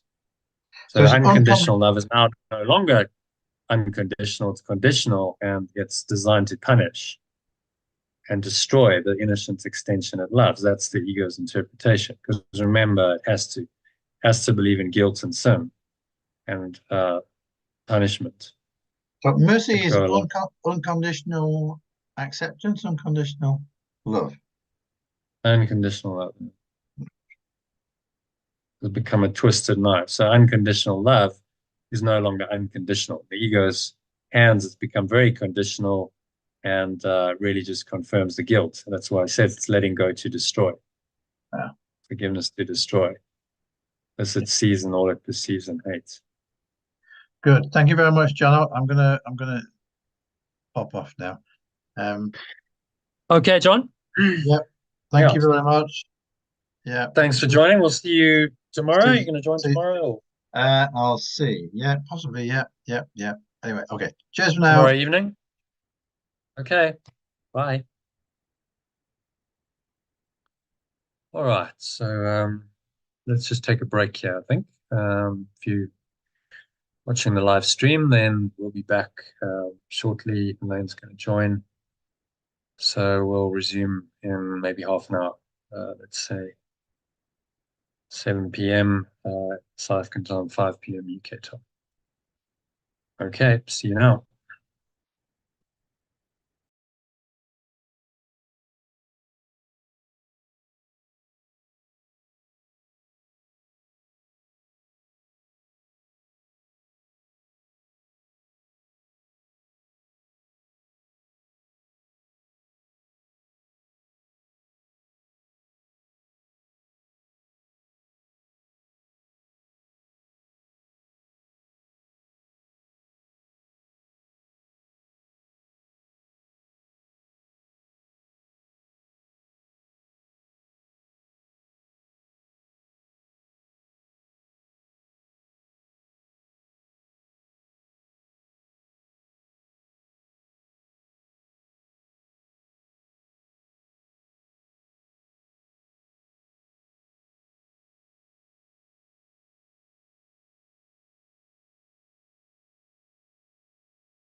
not to let go and find our true kindness in our awakening, because deep down we just do not want that, because our false self will be revealed. I think it's a terrible alternative. So then they'll do anything they can to avoid letting go. Yeah, and we misuse it. So this is a lead into next paragraph on forgiveness to destroy. Yeah. Read that one. Therefore, letting go to destroy will suit the purpose of the world far better than its true objective, and the honest means by which this goal is reached. Letting go to destroy will overlook no sin, no crime, no guilt that it can seek and find and love. It values error, and mistakes loom large and grow and swell in its perception. It carefully picks out all evil things and overlooks the loving as a plague, a hateful thing of danger and death. Letting go to destroy is death. So this it sees in all it perceives and hates. Perfect love's unconditional love has become a twisted knife that would destroy the innocent extension it loves. So it's, it just does not want to let go at all costs, because it knows it's its end. So it'll do anything in its power to make itself real, no matter how horrible the circumstances are. Yeah, and you understand what he means by forgiveness or letting go to destroy. It's that we talked about it before, and I called it pseudo forgiveness. It's that forgiveness where you righteously say, well, no, I'm the innocent one, I'm the holy one, and you're the evil sinner, and you have sinned, and you will be punished by God. This is a pretty common way of forgiving in especially traditional Christian circles. And it's really destructive, because you're making sin and guilt real, you're valuing the error becomes large in your perception, and you focus on the error, the sins and the guilt, rather than on the love, peace, and the joy. And so actually forgiveness is that form of pseudo forgiveness is really just condemnation. You're condemning the other person as sinful and guilty. And this is not any kind of healing approach. Perfect love's unconditional love has become a twisted knife that would destroy the innocent extension it loves. So now, apparently, we are guilty, we're sinful, and God will punish us. And yet the pseudo forgiver says, "Well, I forgive you anyway." But what does that even mean? It's meaningless words, really. They don't understand that forgiveness means to really let it go. It means you let go of all misperception of sin, guilt, fear, attack thoughts, whatever seems to have happened, whatever you misperceive, you just let it go. That's true letting go. That will heal, not destroy. But a letting go where you focus on the error, you say, well, I forgive you, evil sinner, is not letting go at all. That's what he means by letting go to destroy. Okay? Yeah. All right, so number 3, if you can read that in the original alternative, Yeah. that's where we got to when John left. Would you forgive yourself for doing this? Would you let go of myself for doing this? Then learn that God... Let's say release myself. Would I release? Would I release myself for doing this? And then learn About God. release myself from doing this. Mhm. No, it's better. Would I release myself from doing this? Do I want to?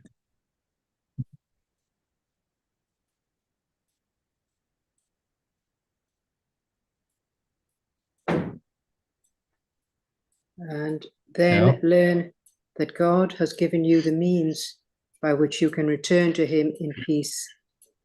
Then I learn that pure formless awareness of perfect love has given me the means by which I can return to it in peace.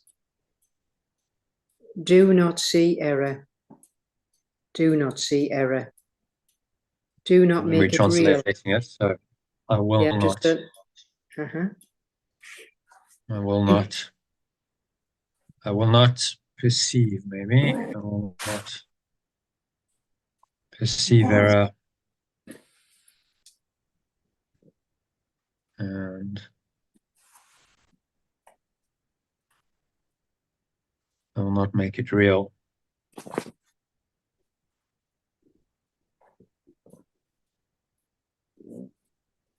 Okay. And select the loving and forgive the sin by choosing in its place the face of Christ.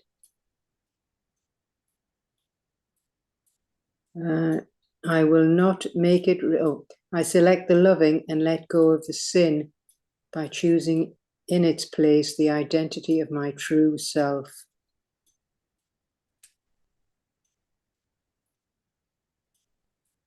How otherwise can prayer return to God?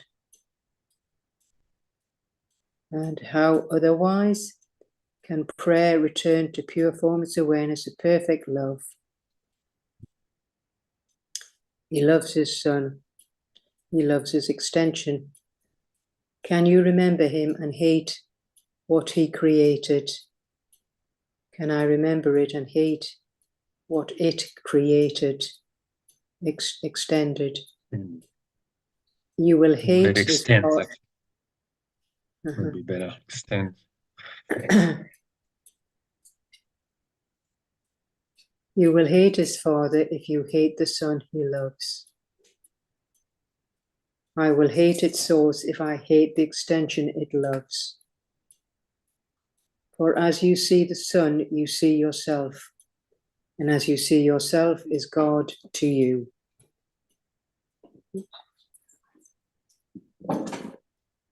And for as I see the extension, I perceive myself. And as I see myself is pure formless awareness of perfect love to me.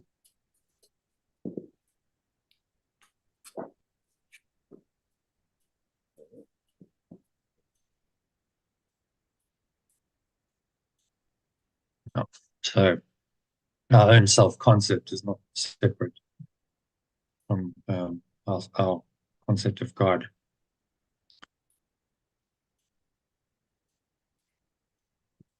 Okay, from the top, alternative. Do I want to release myself from doing this? Then I learn that pure formless awareness of perfect love has given me the means by which I can return to it in peace. I will not perceive error. I will not make it real. I select the loving and let go of the sin by choosing in its place the identity of my true self. How otherwise can prayer return to pure formless awareness of perfect love? It loves its extension. Can I remember it and hate what it extends? I will hate its source if I hate the extension it loves. For as I perceive an extension, I perceive myself. And as I perceive myself, will pure formless awareness of perfect love be to me.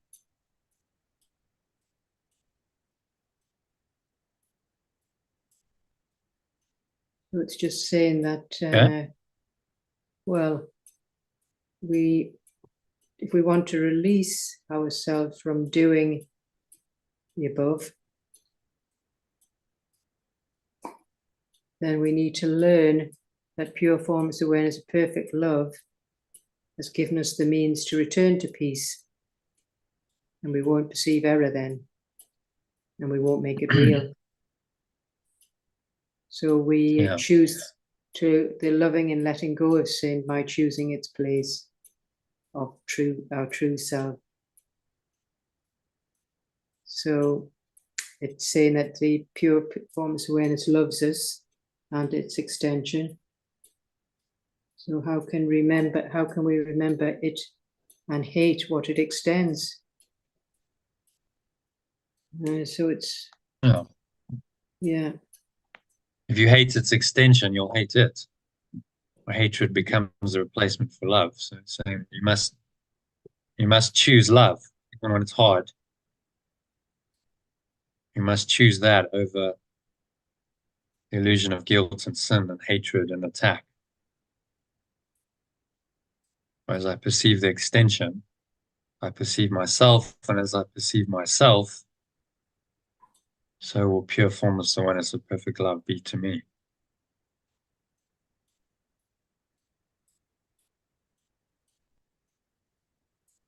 So I will see God as, the Bible says we were created in the image and likeness of God. But actually we create God in our own image and likeness. See, our concept of God is determined by a concept of ourself. If you believe that you are sinful and guilty and evil and deserve to be punished, then you must create a God of vengeance and wrath and punishment as a natural consequence of that self-concept. You see that? Mm-hmm. Then we look at diagram here. The concept of a fearful, wrathful, separate God is a logical consequence of the belief in guilt and sin and fear. With those ideas in your mind, you will create a God like that in your conception. So God is now created in our own image, in this false image of the ego. And this is the false God, which is why many people, look at the God, religious God of the Old Testament especially, and go, well, this is clearly false, therefore the whole religion's false, therefore there's nothing else. No, you're just seeing the false for what it is. It's a false concept. It's not the true God. But once you've stripped that away, what can then reveal itself is true God, which is pure formless awareness of perfect love that underlies any of these concepts. So in the God delusion, a guy called Richard Dawkins, who was a biologist, I think, and an atheist, spends the whole book tearing down this false God, the fearful, wrathful, vengeful God of the Old Testament and many religions. It's like, well done. You just disprove what is false. That doesn't mean that there's no God. It just means that version of God is false, which can be helpful. So in some ways, what he's done is a service, because he's like, okay, well, let's deconstruct the false God and prove that it is false. But then don't throw the baby out of the bathwater and assume that there's no God. There's just that concept of God was not the correct one. It was false. And maybe once you've done away with that concept, underlying that concept lies the true God, which is just your own pure formless awareness of perfect love. There's nothing conceptual about that. Okay. So any other thoughts on number 3? No, that's good. Mm-hmm. Simple message: as I perceive myself, so I'll perceive God. So God is a projection of my own self-concept, and we make it up in our own image and likeness. Only when we find our true self will we find the true God, which is why Christ leads to God. The true self leads to pure formless awareness of perfect love. In other words, as shown here, if we jump into this, when we truly find our true self, that inevitably leads us into this awareness. What underlies that true self is this pure formless awareness of perfect love. So Christ, or the true self, leads to God, or pure formless awareness of perfect love. But if you state it in alternative terms, it makes a lot more sense. Christ leads to God. What does that even mean? What do those terms mean? Well, it means you have a true self, your true self concept, which is still a concept, but it will lead you into this higher awareness, the pure formless awareness of perfect love, and only that. And that awareness is God. So the true self leads to God. True self or Christ leads to God, or pure formless awareness of perfect love. Okay, is that clear? Yeah. As All right. prayer is always for yourself, so is forgiveness always given you. As prayer is always for myself, so letting go always given me. It is impossible to forgive another, for it is only your sins you see in him. It's impossible to let go of another, but it is only my sins I see in him. You want to see them there and not in you. I want to see them there and not in me. That is why forgiveness is another is an illusion. That is why letting go of another is an illusion. Yet it is the only happy dream in all the world, the only one that does not lead to death. Yet it is the only happy dream in all the world, the only one that does not lead to death. Only in someone else can you forgive yourself, for you have called him guilty of your sins, and in him must your innocence now be found.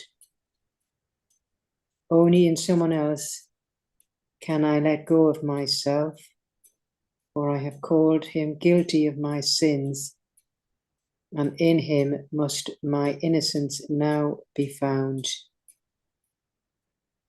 Who but the sinful need to be forgiven? Who but the sinful need to be let go of?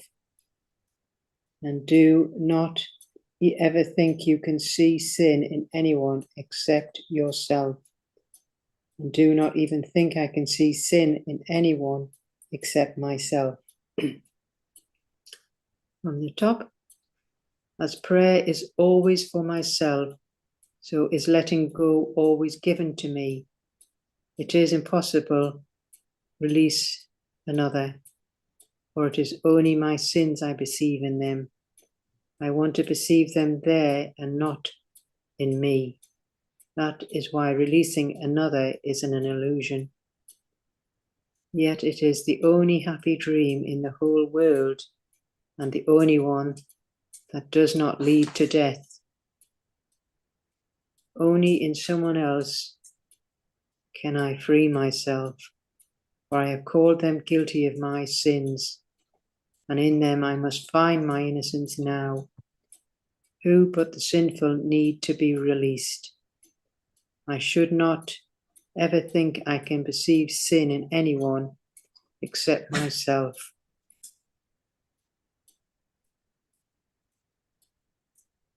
Okay, so what's the It's about summary of that? Prayer is always for ourselves, so letting go always is given to me. So we have to, when we see a sin in another, then it's coming from us. So it's impossible to release another, for it is only my sins I perceive. Yeah. So I want to perceive them in them, but not in me. So this is why releasing another is an illusion. But it's a happy dream, only one that does not lead to death.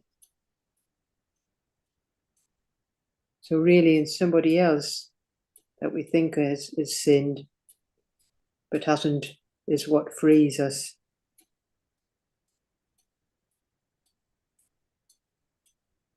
This we find our innocence now by not seeing sin in another. So if we're seeing it in them, then we're seeing it in ourselves.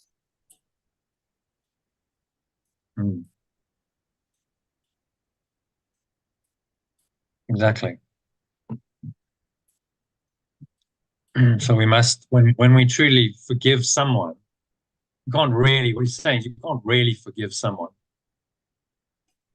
All you can do is let go of your own belief in sin and guilt.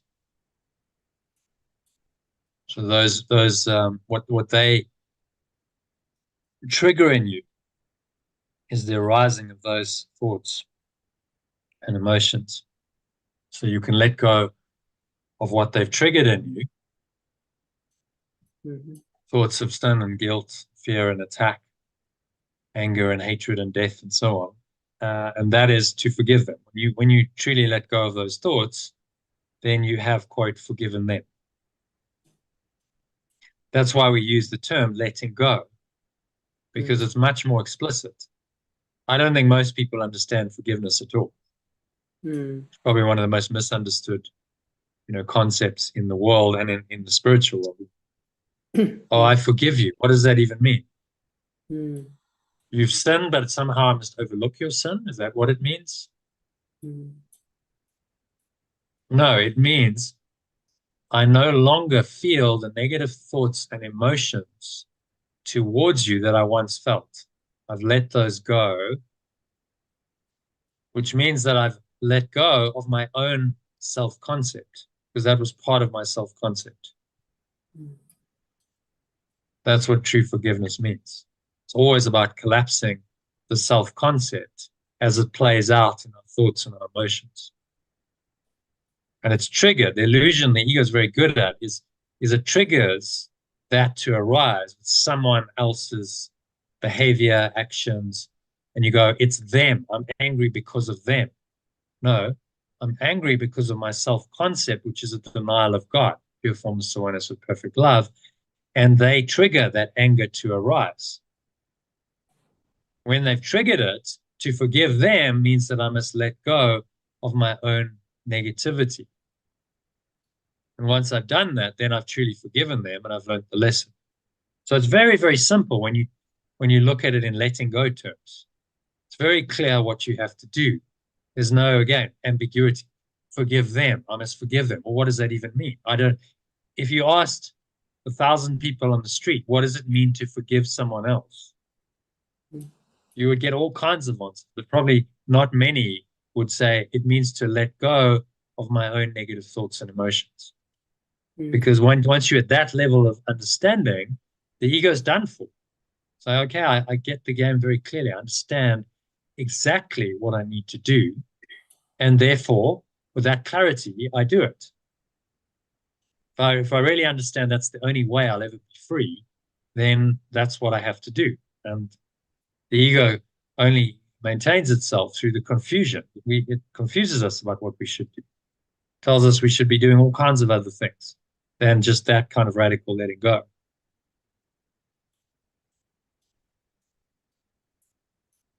So I should not ever think I can perceive sin in anyone except myself. It's radical, it's difficult because you already got to face your own stuff and realize that it's you, it's not anyone else. The ego likes to project onto others and blame them, but it's actually all you. Yeah. But in that is your freedom. If you can accept that, then you can accept that, well, if I let go of my own negative thoughts and emotions, I can be completely free. And no one has the power to hurt me or enslave me. Only my thoughts can hurt. Today's lesson. No one can hurt me unless I give them the power to do that. And I give them the power when I misperceive and I believe in my own illusion of myself, which is projected onto them. All right, so then he goes on. It says, this is the greatest deception of the world. This is the great deception of the world, and you the great deceiver of yourself.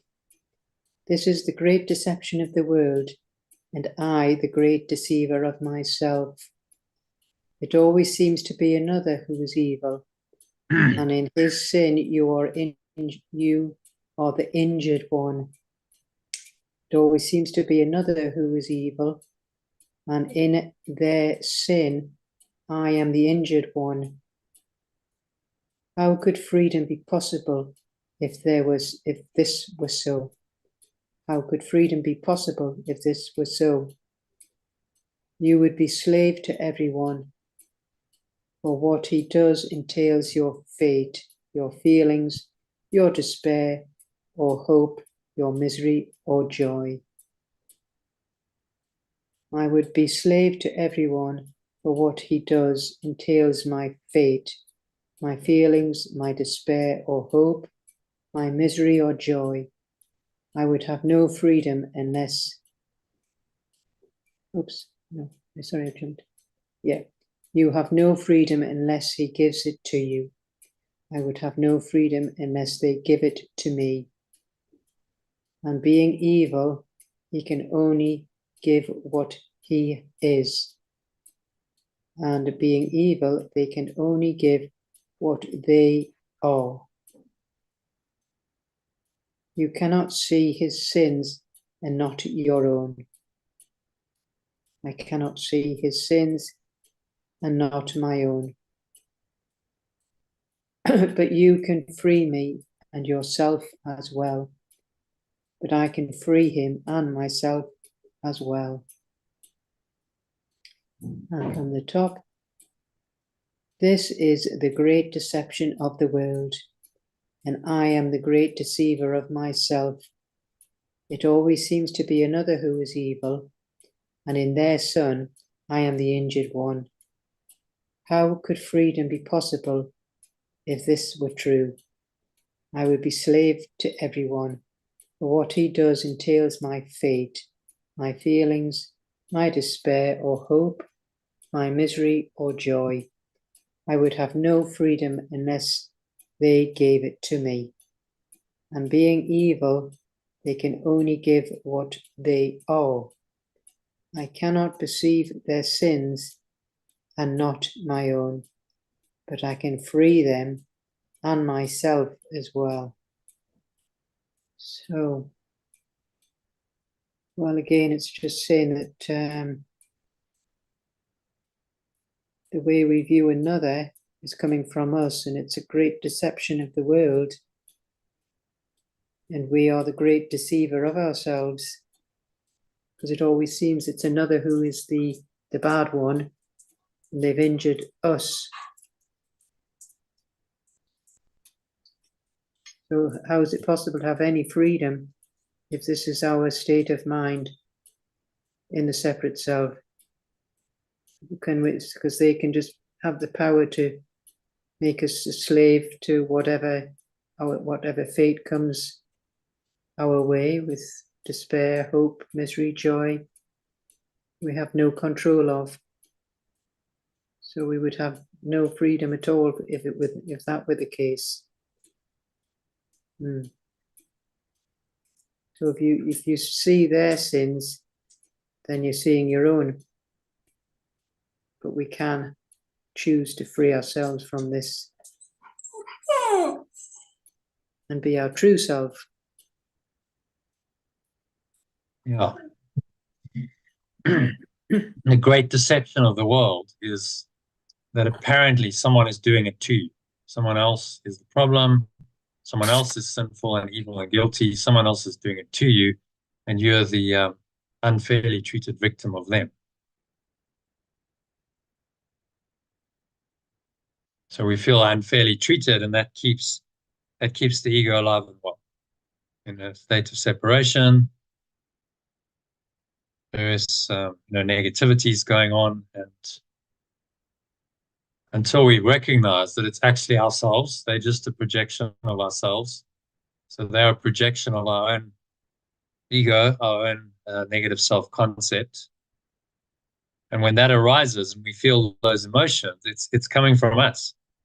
They just trigger it. And in understanding this is your freedom. Because if you can really let go of those thoughts and emotions as they arise, then you undo the ego. And you use its projection mechanism to undo it.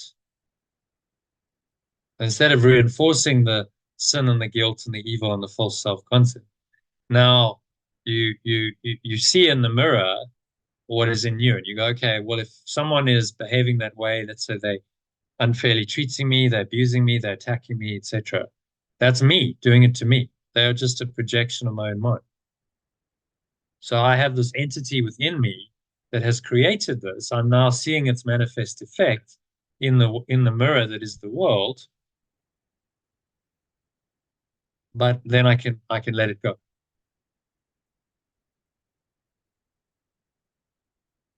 And so the projection helps you to undo the ego.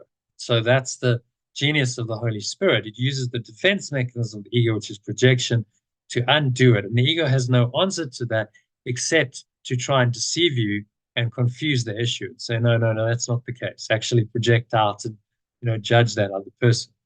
But if you really understand what Yeshua is saying here, you've got the key to your freedom.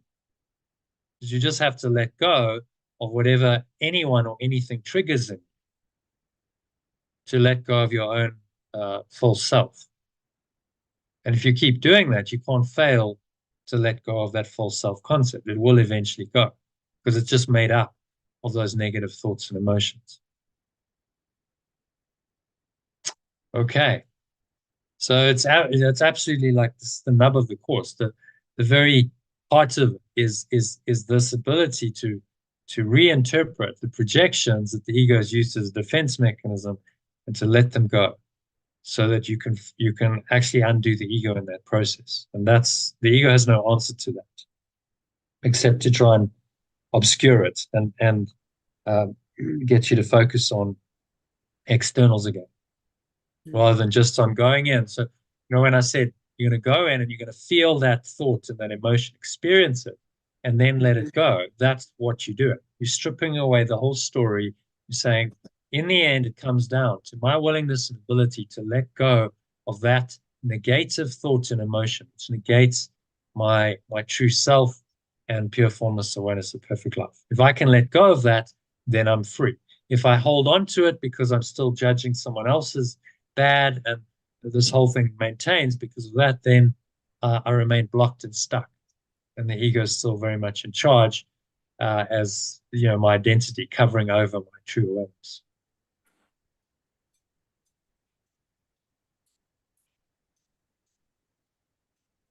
All right. Mm-hmm. Happy with that? So number 6. Yeah, that's clear. That's clear. Yeah, I would maybe bring it up a little bit. Forgiveness truly given. Yeah. Forgiveness truly given is the way in which your only hope of freedom lies. Letting go truly given is the way in which my only hope of freedom lies. Others will make mistakes, and so will you, as long as this illusion of a world appears to be your home. Others will make mistakes, and so will I, as long as this illusion of a world appears to be my home. Yet God himself has given all his sons a remedy for all illusions that they think they see. Yet pure formless awareness of perfect love itself has given all its extension a remedy for all illusions that they think they see. Christ's vision does not use your eyes, but you can look through his and learn to see like him. My true self's vision does not use my eyes, but I can look through its and learn to see like it. Mistakes are tiny shadows. Should we say my body's eyes? Yeah. Not use my body's eyes. This makes it clear.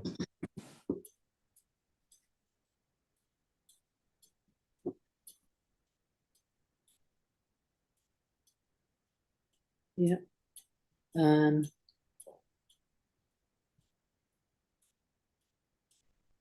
So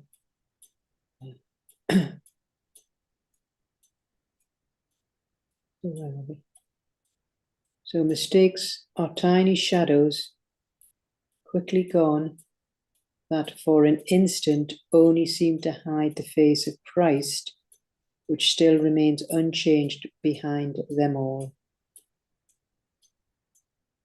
Mistakes are tiny shadows quickly gone, that for a moment only seem to hide the identity of my true self, which still remains unchanged behind them all.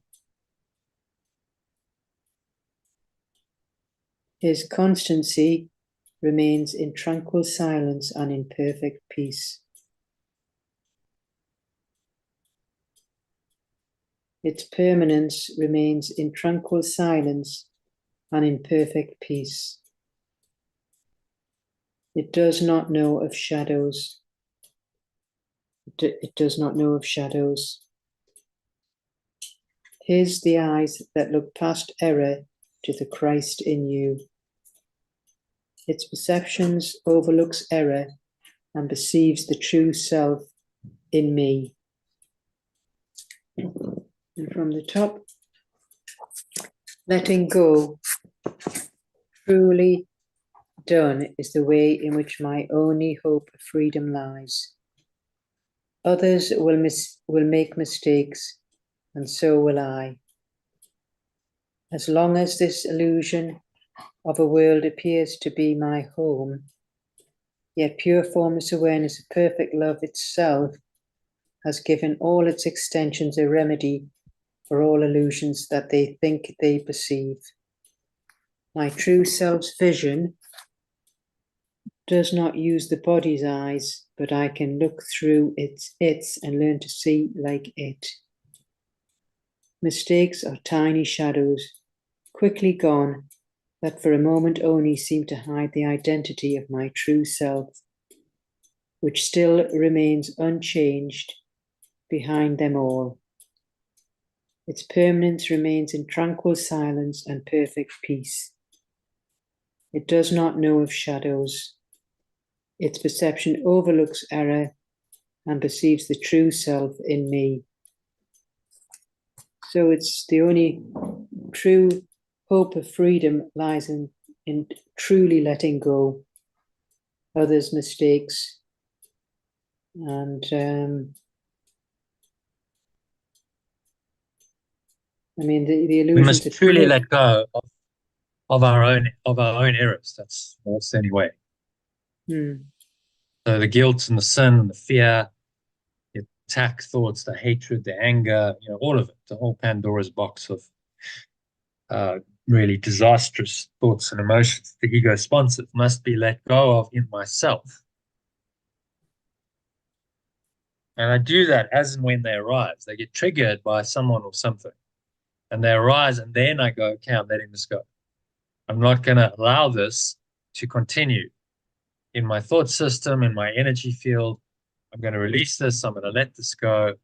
And as I do that systematically and progressively, I undo my ego, because the ego is just made up of those negative thoughts and emotions. When all of that's gone, what remains is my pure formless awareness that was originally there, has always been there, but has been covered over by this false thought system.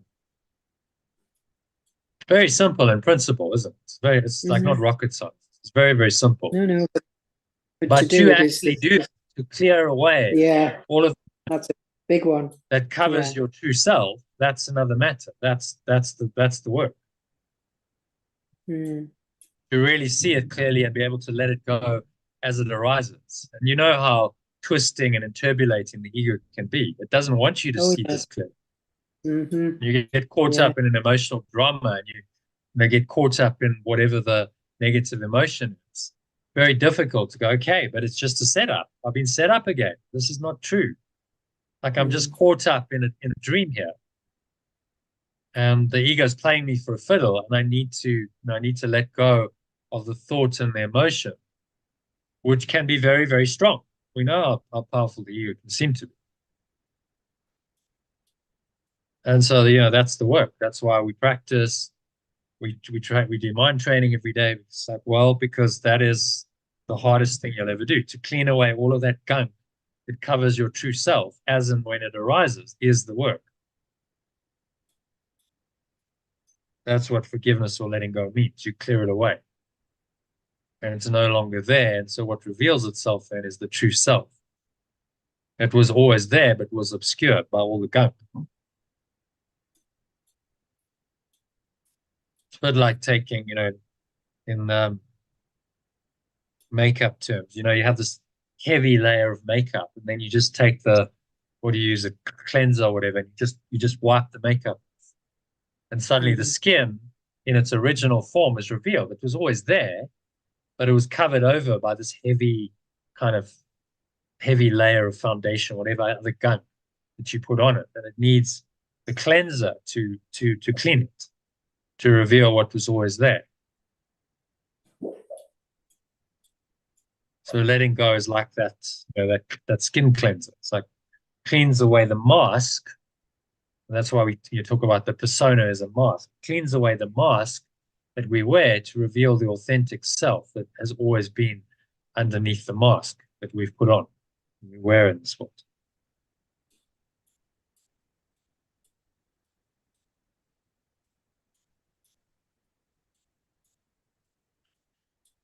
Okay. Yeah. Happy to go to number 7. Yeah. Ask then his help and ask him how to learn forgiveness as his vision lets it be. Ask then its help and ask how to learn letting go as its vision lets it be. You are in need of what he gives, and your salvation rests on learning this of him. I am in need of what it gives, and my awakening rests on learning this of it. Prayer cannot be released to heaven while forgiveness to destroy remains with you. Prayer cannot be released to the state of pure formless awareness while letting go to destroy remains within me.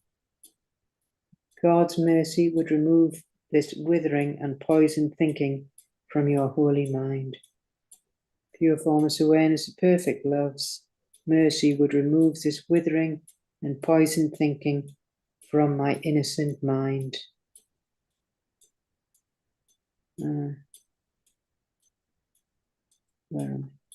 Christ has forgiven you, and in his sight the world becomes as holy as himself.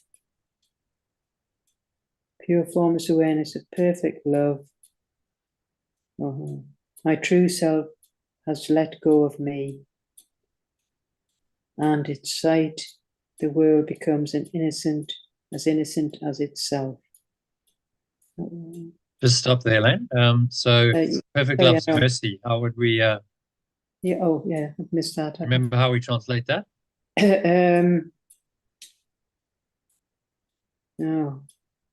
No, can't remember. Okay. John will say trouble. Unconditional love. So mercy is unconditional. Perfect love's unconditional. So perfect love is unconditional love. Otherwise, it wouldn't be perfect. Perfect love's unconditional love would remove this withering and poisoned thinking from my innocent mind.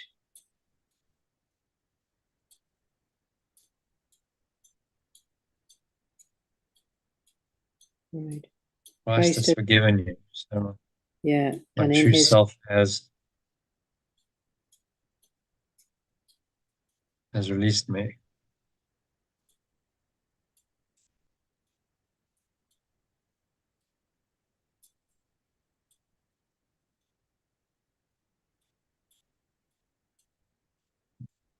So, the world becomes my true self has released me, and in its my true self has released me, and the world becomes as innocent as itself in its perception.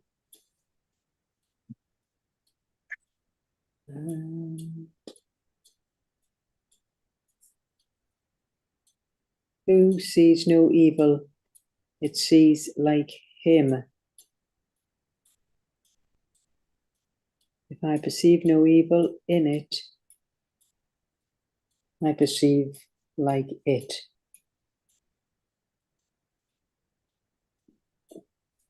For what Say my he, true self.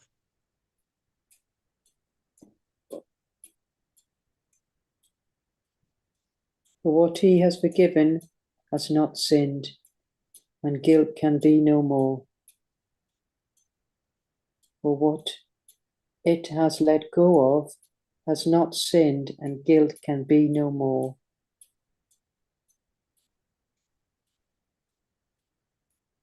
The salvation's plan is made complete, and sanity has come. Awakening's plan is made complete, and sanity has come. So from the top, ask then its help, and ask how to learn letting go as its vision lets it be. I am in need of what it gives, and my awakening rests on learning this of it. Prayer cannot be released to the state of pure formless awareness, while letting go to destroy remains with me. Perfect love's unconditional love wants to remove this withering and poisoned thinking from my innocent mind. My true self has released me, and the world becomes as innocent as itself in its perception. If I perceive no evil in it, I perceive like my true self. For what it has let go of has not sinned, and guilt can be no more. Awakening's plan is made complete, and sanity has come. So we can ask for help and ask to learn to let go as vision reveals it. So our releases from our awakening rests on learning this. So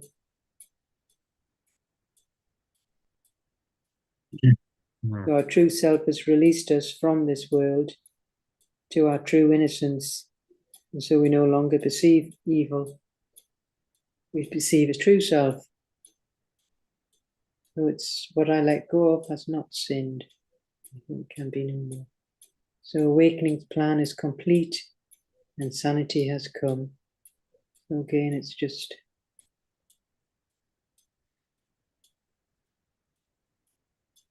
releasing ourselves from our guilt in others and sin in others, and awakening to the true self, and sanity will return. If I really let go, then there can be no sin. And really letting go means the sin isn't real. Sin, guilt, fear, attack thoughts, none of it's true, none of it's real.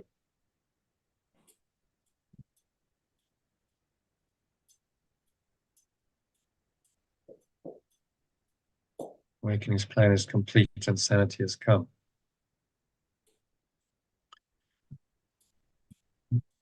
So he's pointing us to the end of the road.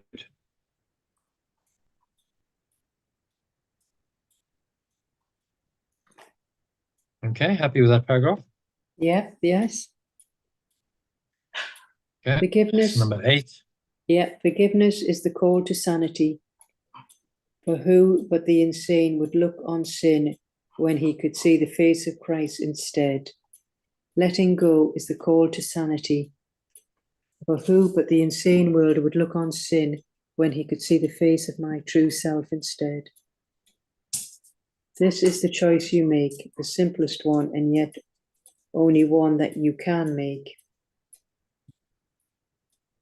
This is the choice I make, the simplest one, and yet the only one that I can make. God calls on you to save his Son from death by offering Christ's love to him. Pure formless awareness of perfect love calls on me to save its extension from death by offering my true self's love to him. This is your need, and God holds out his gift to you. This is my need, and pure formless awareness of perfect love holds out this gift to me. As he would give, so must you give as well. As it would give, so must I give as well. And thus is prayer restored to formlessness beyond all limits into timelessness, with nothing of the past to hold back from reuniting with the ceaseless song that all creation sings unto its God. And so is prayer restored to formlessness beyond all its limits into eternity, with nothing of the past to hold it back from reuniting with the ceaseless song that all creation sings unto its source. It's that extension.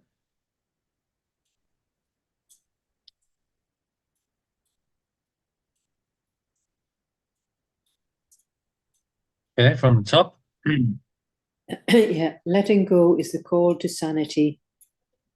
For who but the insane would live on sin when they could see the identity of the true self instead? This is the choice I make, the simplest one, and yet the only one I can make. Pure formless awareness of perfect love calls on me to save its extension from death by offering my true self's love to him. This is my need, and pure formless awareness of perfect love holds out this gift to me. As it would give, so must I give as well.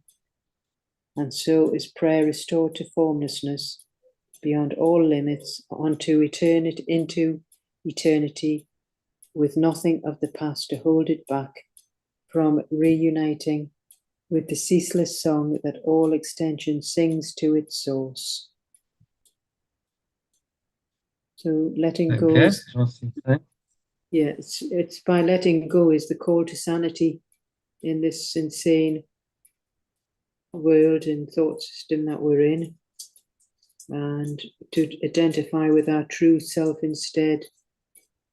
And this is the choice I want to make, and it's the simplest one, and yet the only one I can make. So we have really no other choice. It's one or the other.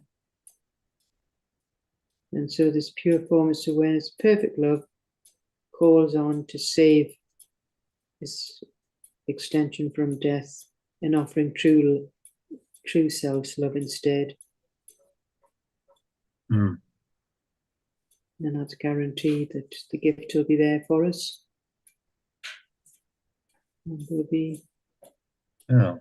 The final outcome of prayer is pure formless awareness of perfect love. It restores. So prayer, we discussed this earlier. Prayer is just the intention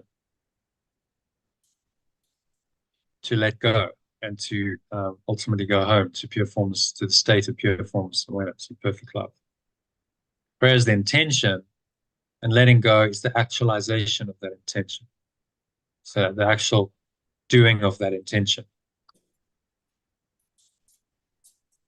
So the true prayer is simply help me to let go of everything that blocks me, all the blocks to the awareness of love's presence.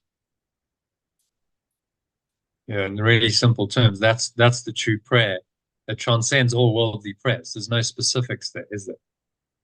You're not praying for a specific outcome. Just saying, help me to let go of all the blocks to the awareness of love's presence as and when they arise. That's the true prayer, which is really the same as not my will, but thy will be done. It's the same prayer.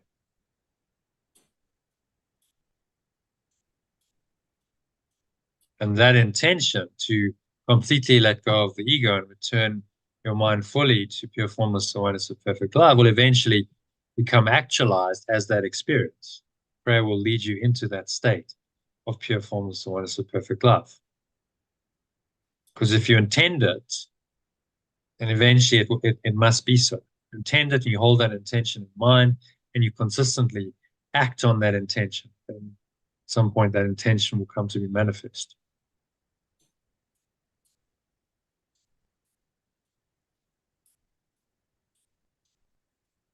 Okay? Clear on that? Yeah. Happy to go to number 9 then. Yeah.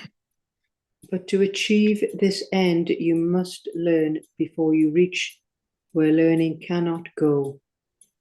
But to achieve this end, I must learn before I reach where learning cannot go.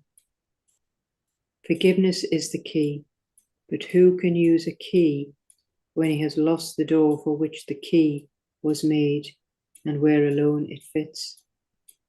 Letting go is the key, but who can use a key when they have lost the door for which the key was made and where alone it fits? Therefore, we make distinctions so that prayer can be released from darkness into light.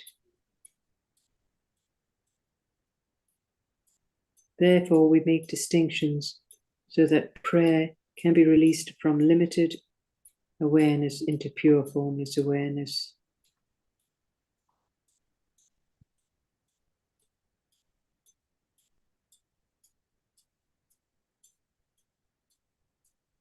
Yeah. Mm-hmm. Number 4. Just go, yeah. What number am I on there? Number 4. Role of letting go. Number 4. Forgiveness role must be reversed and cleansed from evil usages and hateful goals. The role of letting go must be reversed and cleansed from evil usages and hateful goals. Forgiveness to destroy must be unveiled in all its treachery and then let go forever and forever. Letting go to destroy must be unveiled in all its treachery and then let go forever and ever. There can be no trace of it remaining if the plan that God established for returning be achieved at last and learning be complete. There can be no trace of it remaining if the plan that pure formless awareness of perfect love established for returning be achieved at last and learning be complete. And from the top, but to achieve this end, I first must learn before I reach where learning cannot go. Letting go is the key, but who can use a key when they have lost the door for which the key was made and where it alone fits? Therefore, we make distinctions so that prayer can be released from limited awareness into pure formless awareness. The role of letting go must be reversed and cleansed from evil usages and hateful goals. Letting go to destroy must be unveiled in all its treachery and then let go forever. There can be no trace of it remaining if I am at last to complete the plan that pure formless awareness of perfect love established for returning itself and learning be complete.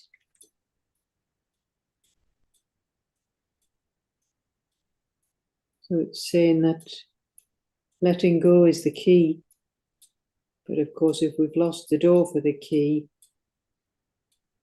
then it's going to be difficult. So we can make distinctions so that prayer can be released from limited awareness into this pure formless awareness. But the role of letting go must be reversed and cleansed from the evil and the hateful goals. So that letting go to destroy must be unveiled in all its treachery and then let go forever. There must be no trace of it left if we want to complete the plan for pure formless awareness of perfect love. And then that's when learning They is know complete. pseudo forgiveness. I can't fake it. Say I'm doing it and I'm not doing it. I'm forgiving. Okay. I say I'm forgiving, but I'm not really. That's what he's saying. You have to be absolutely honest with yourself.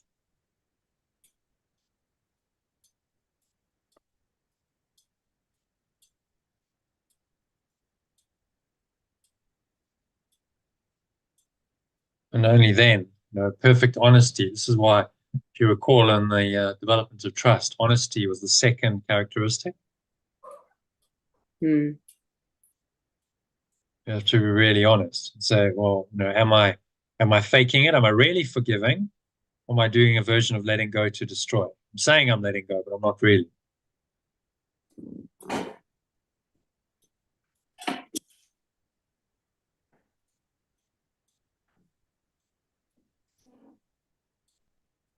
So a call to, radical forgiveness also requires radical self-honesty, because you have to acknowledge and be honest when you're not forgiving radically. You're still holding on. There's still an anger.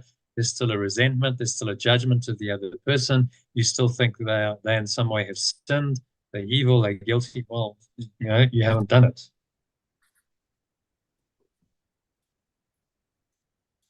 You can try and kid yourself that you've done it all you like, but if you're still experiencing any negativity, here's the test, the litmus test for beginners. Do you still experience any negativity? Yeah. If there's any trace of negativity in your mind, you haven't really let go. Mm. And can you be truly grateful for whatever has happened?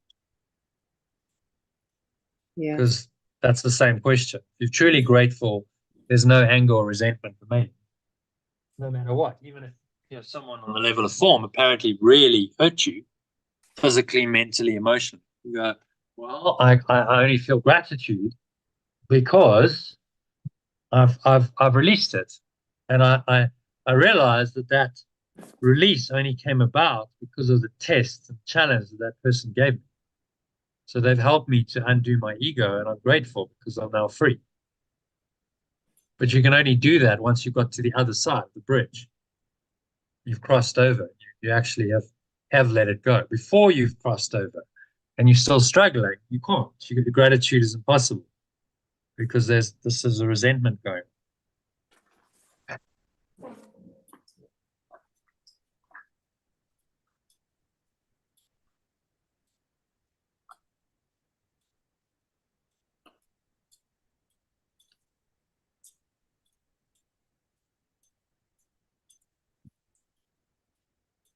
Okay, so he's really just saying it's an all or nothing deal. You can't fudge this. You got to give it everything. You can't pretend to be forgiving because that's not going to get you anywhere. It has to be a radical letting go, genuine radical letting go, in order to free your mind and really achieve the goal. It says the plan is made complete. Well, when you radically let go and you've let go of everything else, then the plan is complete in your own mind because your mind is restored to pure formless awareness of perfect love, nothing else.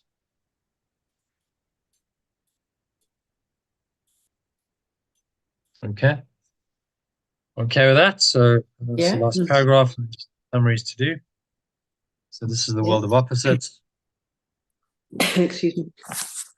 This is the world of opposites. This is the world of opposites. And you must choose between them every instant while this world retains reality for you. And I must choose between them every instant while this world retains reality for me. Yet you must learn alternatives for choice, or you will not be able to attain your freedom. Yet I must learn alternatives for choice, or I will not be able to attain my freedom. Let it then be clear to you exactly what forgiveness means to you, and learn what it should be to set you free. Let it then be clear to me exactly what letting go means to me, and learn what it should be to set me free. The level of your prayer depends on this, for here it waits its freedom to ascend above the world of chaos into peace. The level of prayer depends on this, for here it waits its freedom to ascend above the world of chaos into peace. And from the top. Yeah, from the top. Yeah.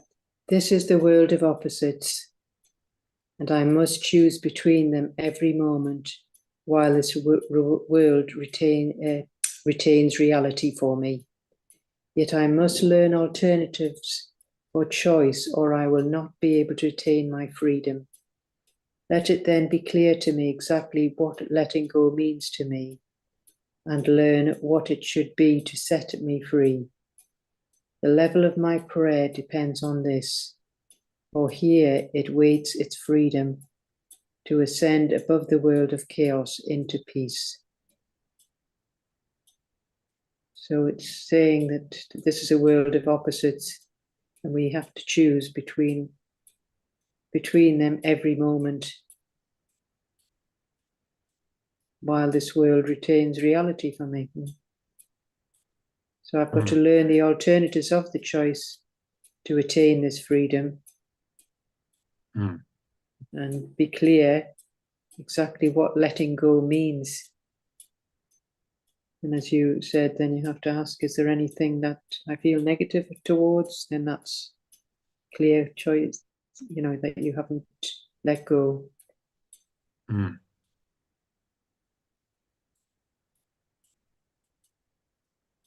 Yeah, we have to be very honest.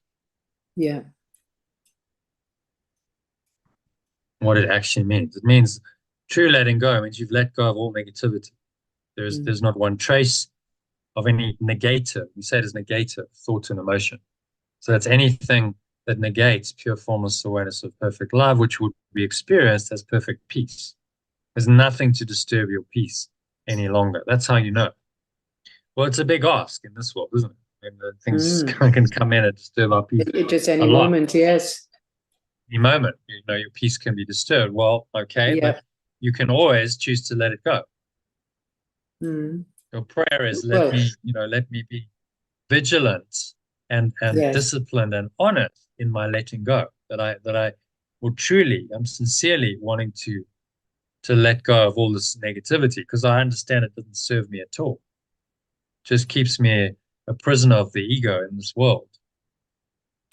So yes, I really truly want to let it go, and I'm willing to really let it go. It may not be instant. I might have to do letting go many times. It's a deep-seated issue. It can come up and it comes up again, but each time you make the choice to let it go. And that's really all he's saying you need to do. Just keep choosing to let go. And at some point you will have completely let go of everything, because that's been your consistent choice. The level of my prayer depends on this. Here it waits its freedom to ascend above the world of chaos into peace.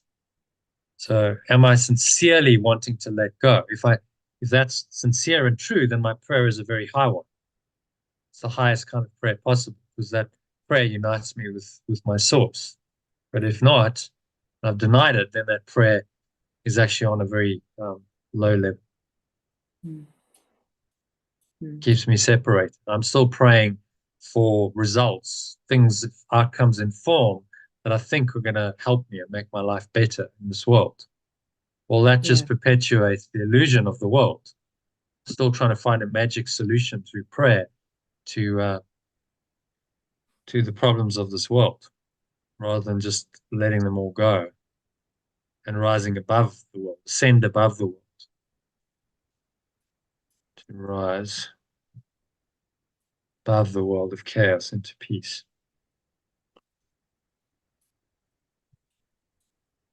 Okay, so any other thoughts on? No, it's a good food for thought. Yeah.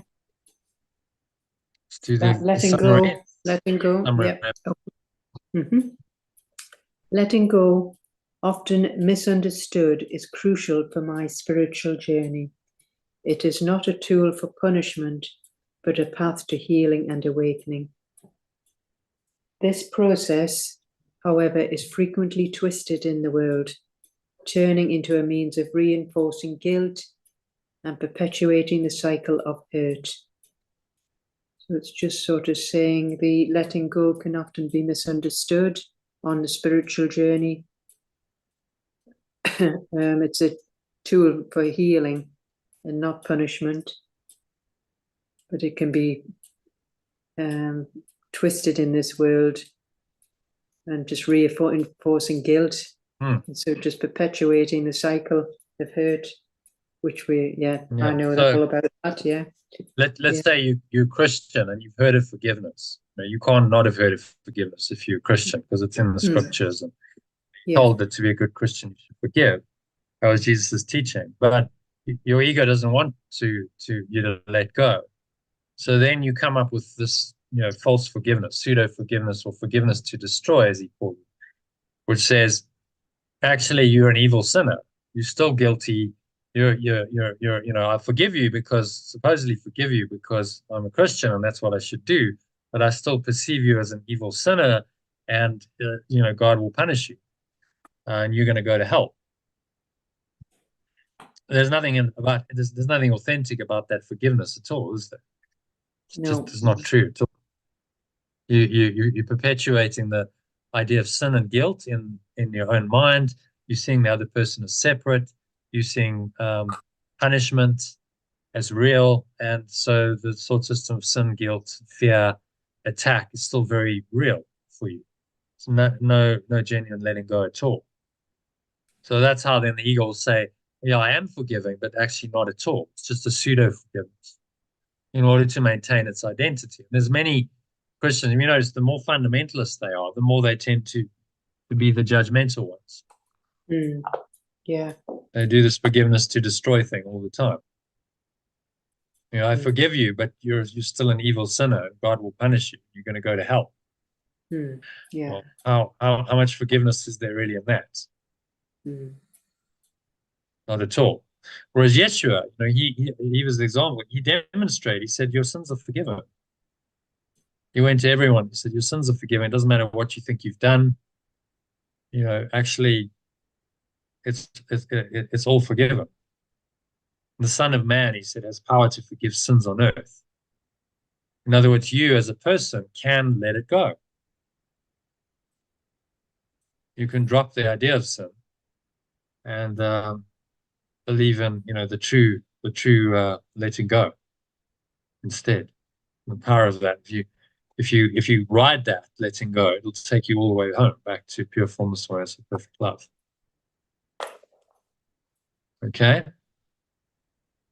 Next one, letting go to destroy. In my experience, letting go, often misunderstood, is crucial for my spiritual journey. No, you just read that. Oh, sorry. Yeah, I can see. Yeah, sorry. In my experience, letting go becomes distorted into a form of attack. Letting go to destroy, which seeks out sin and error, reveling in them instead of releasing. This perverse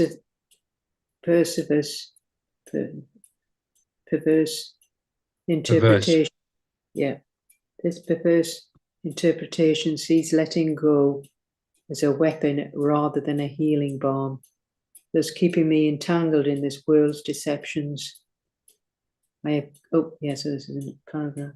So it's about how letting go to destroy is just not going to heal us. It's just going to further entangle us in the world's deceptions. Yeah. So the letting go is no a weapon. Genuine healing, no genuine peace of mind. It's all false. And you'll know by the way you feel. If you're still feeling upset in any way, angry in any way, your peace is disturbed in any way, then well, I haven't truly let it go. Because perfect peace comes with true letting go. There's nothing else to let go of, and you'll be at perfect peace.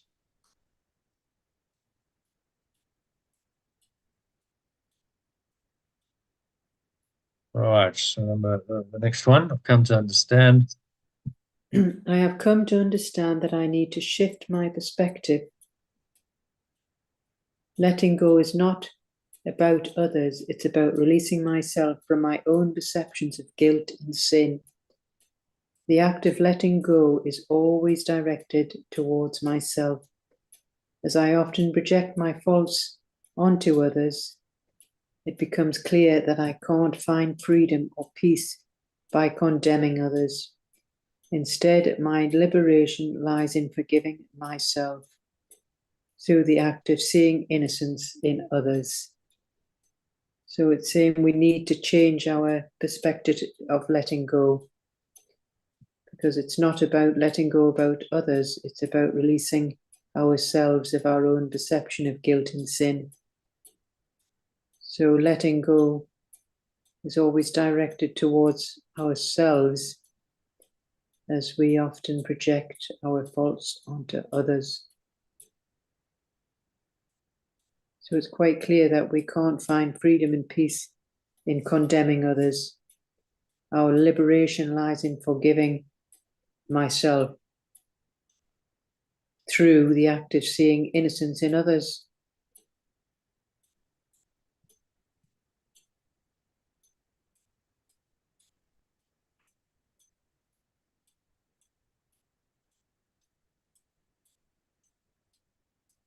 Yeah, as I perceive others as innocent, then there's nothing in my own mind that's disturbing my peace.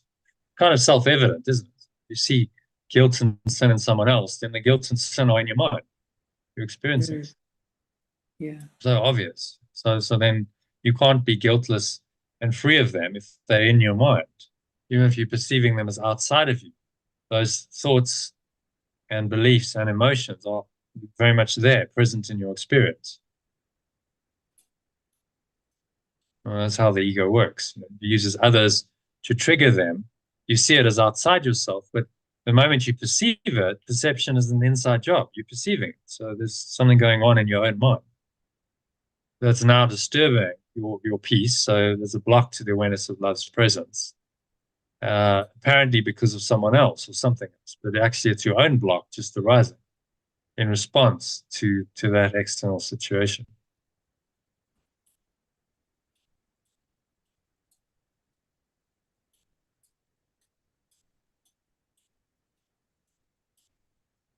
And my liberation lies in releasing myself by perceiving the innocence of others. Okay, so this process is a deception of the world. This process is a deception of the world where I am often misled into believing that the fault of sin lie outside of me. However, true freedom comes from recognizing that these are projections of my inner state. By freeing others in my perception, I free myself.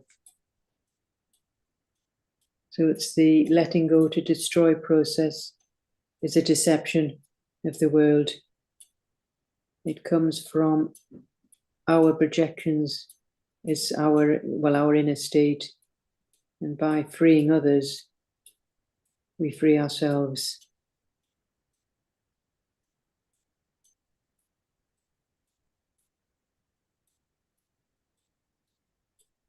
We believe this fault is outside of us.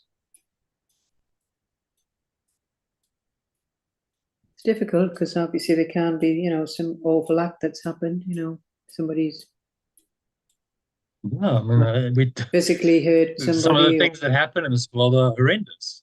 People kill each other, murder, death, betrayal, theft, rape. I mean, it goes on and on. The abuse that human beings, inflict on another is extraordinary. Yeah. But we still have to But see that is all a setup. That is all a setup to get you to judge it all as real, to say, oh, I can't let go of this because this sin is unforgivable. And then I hold on to that whole thought system. and then I'm enslaved by it. And the ego's like, great, we got you here, and you're going to have another life, and you'll come back, and you'll repeat it all over again. You'll do another version of the same shit show.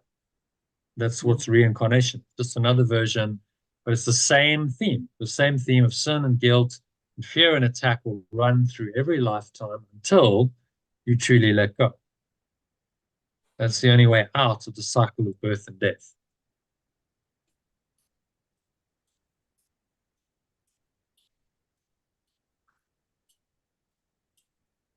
I want to have a look at this quickly. Our timeline. Yeah, this demonstrates it clearly. The only way out of all of the drama of our lives in time and space is to let go of them and rise above it into this higher awareness, pure formless awareness, perfect love, where we're not disturbed. So as these dramas happen, things unfold, we go, okay, I'm not influenced by this. I remain in peace. And if you train your mind well enough, by the end of your life, you are so identified with this true self and pure formless awareness of perfect love that underlies it, that your mind is ready just to go back into that state. Because you've familiarized yourself with that state over and over and over again through your practice of letting go. You see how it works. But you can't expect at your death, if you've never let go, you've denied this realm exists, and you've really just stayed in the ego's domain with all of its psychological and emotional attachments. How can you then suddenly expect at death that all of that's just going to be magically lifted away and, you're going to be enlightened, you'll be in pure formless awareness of perfect love? No, you won't, because all of those psychological and emotional attachments remain in your mind. That's your karma. Those psychological and emotional attachments or karma cause you to come back, have another life to play that out. Now you've got to play out those psychological and emotional attachments in another lifetime and go through another human life of all the ups and downs and drama that goes along with that karma, to play out the karma, to play out the dream. Because the mind must express itself. So if your mind believes these things, then it must express itself, and it does that by coming into the world.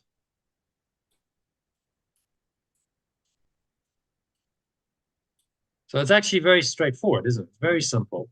To get off the cycle of birth and death, you need to let go, because that, instead of then being caught on the treadmill, you go right into the middle, into the source, and you stay there.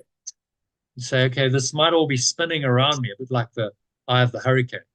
It's all spinning around me, and it's very, stormy and turbulating. But in the center, in the eye of the storm, it's completely quiet. So that's where I need to go.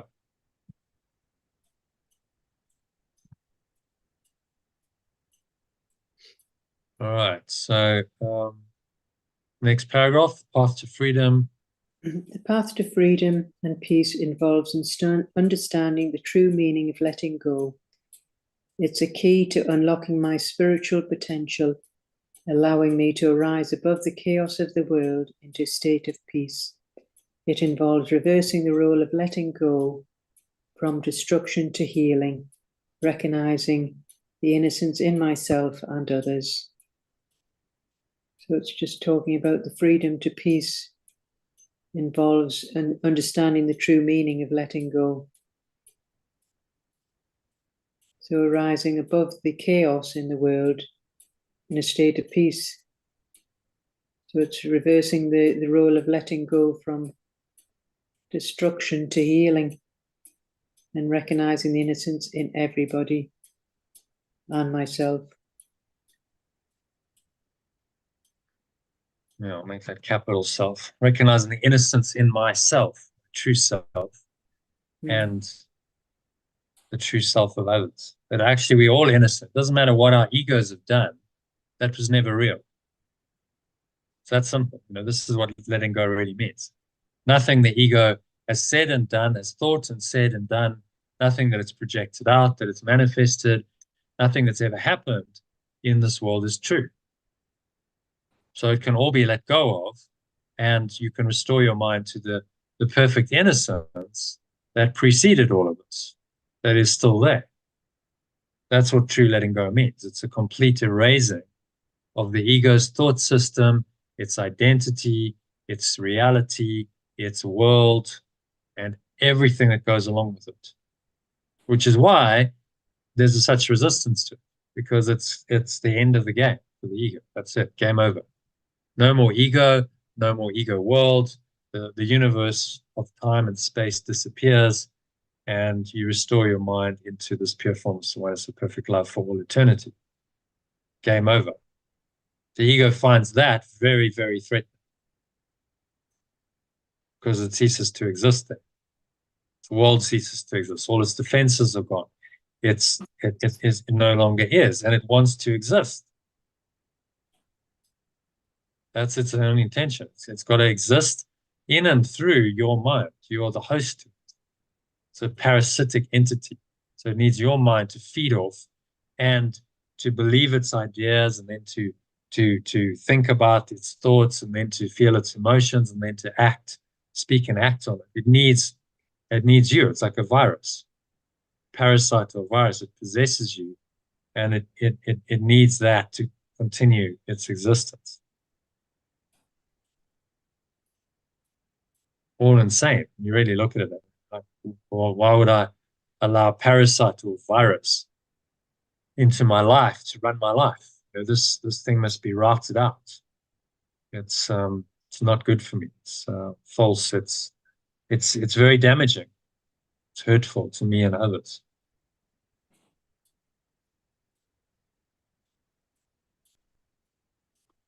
Okay. As I practice true letting go, I align more with a vision of my true self, seeing past others' errors and illusions. This alignment brings me closer to pure formless awareness of perfect love, leading me towards a state of unity and peace, where prayer just transcends form and time, reconnecting with the eternal harmony of creation. So it's just saying, true letting go will align us with our true vision of our true self, seeing past all errors and illusions, and bringing us closer to this pure formless perfect love. So leading us to a state of peace, and prayer will transcend the form and time, and we'll be in the eternal harmony of being. Yeah. I'm into that.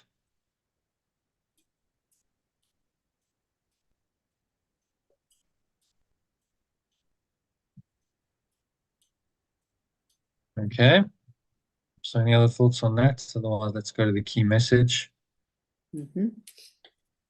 Letting go is essential for my spiritual journey, moving me beyond the world's distortions towards healing and awakening. It's about releasing myself from guilt and perceiving innocence in myself and others, which aligns me with my true self and pure formless awareness of perfect love, and helps me experience the peace of unity.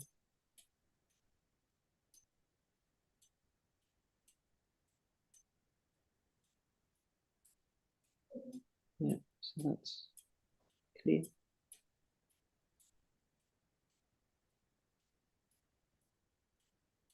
Yeah, any thoughts on that? That's clear. Yeah.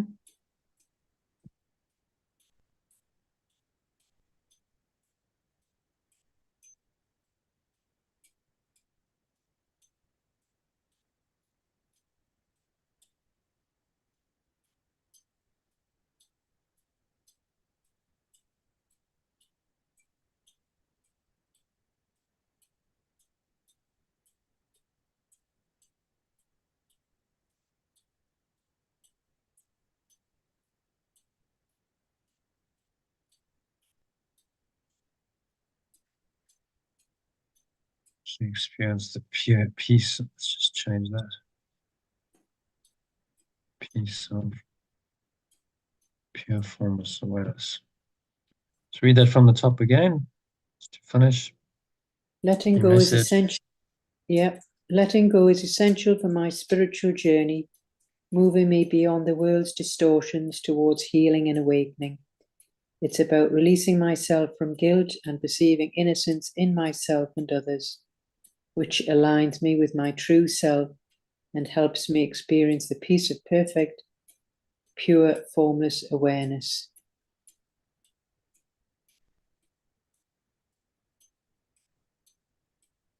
Peace and pure formless awareness. Yeah. So you're going to summarize this in a minute. What would you say the key messages section It's is? the letting go, but not the letting go to destroy of all the distortions of the world, and seeing the innocence in myself and all of others. And then it will lead us to our true state of pure formless awareness of perfect love. We'll be in harmony and peace. Yeah, so in other words, you can't fake it. Letting go to destroy is I'm pretending to forgive, but I'm not really forgiving. Actually, there's still sin and guilt and fear and condemnation in my mind. So it hasn't really released me or anyone else. If I'm absolutely honest, I must see that and then say, look, only the radical letting go is going to work. I have to let go of it all. And when I let go of it all, then inevitably peace, love, joy, freedom, everything I truly want, my true self reveals itself. The state of pure formless awareness of perfect love will ultimately arise. Because when you've let go of everything else, what remains but that awareness? Pure formless awareness of perfect love, with nothing else. And so that's the end of the end of letting go. Once you're in that state and you're rooted in there permanently, there's no more need to let go.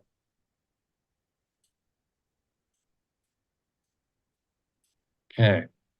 So yeah, a good section.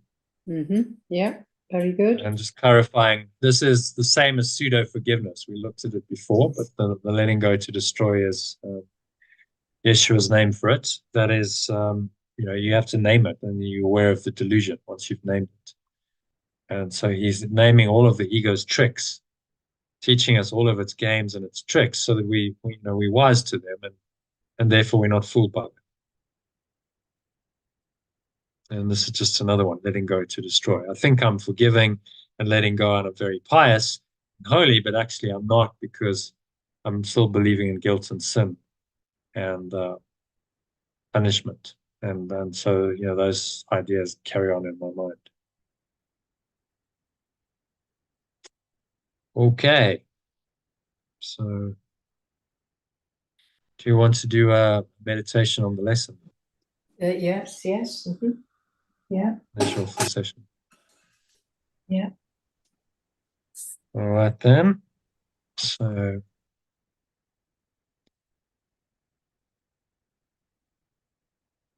just record this.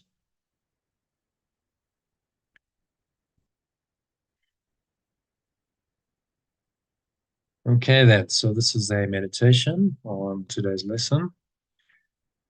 Workbook lesson 338. We're on to.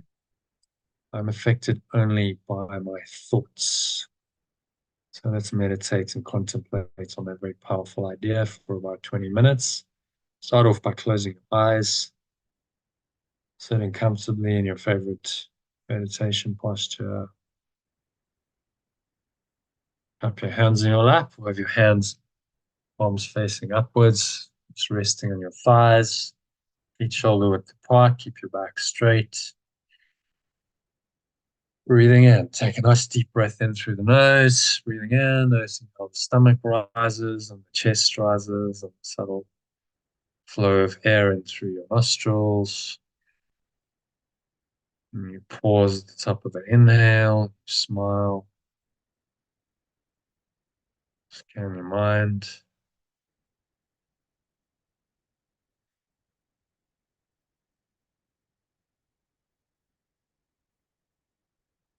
It's a maximal inhale breath. The lungs are completely full. So just now look at your thoughts. Notice any thoughts going on. your mind, so any thought whatsoever, especially aware of any thoughts about the past, future, thoughts of what you've got to do, thoughts of what you've done or haven't done, thoughts of what you've still got to do. Notice any emotions that go along with those thoughts. Anything is negative, it negates the truth, pure formless awareness.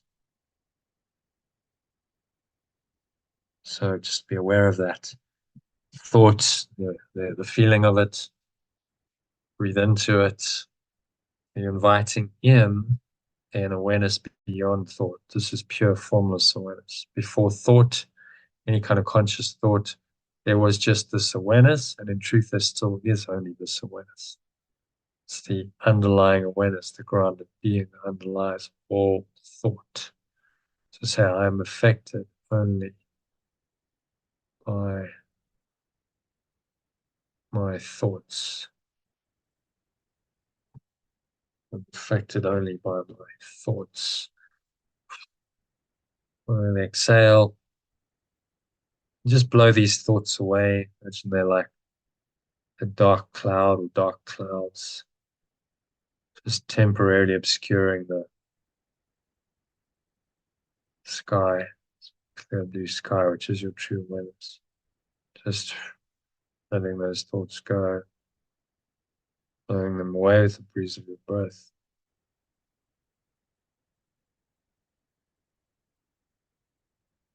Remind yourself, I'm affected only by my thoughts. And this is my freedom. Affected only by my thoughts.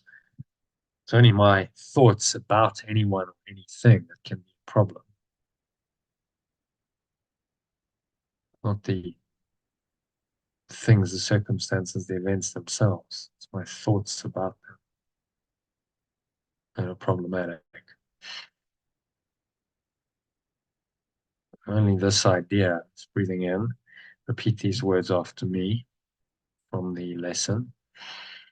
Nice deep breath in, full inhale breath, filling up the stomach like a balloon, clenching the sphincter muscle, locking the energy in, pulling the energy up your spine.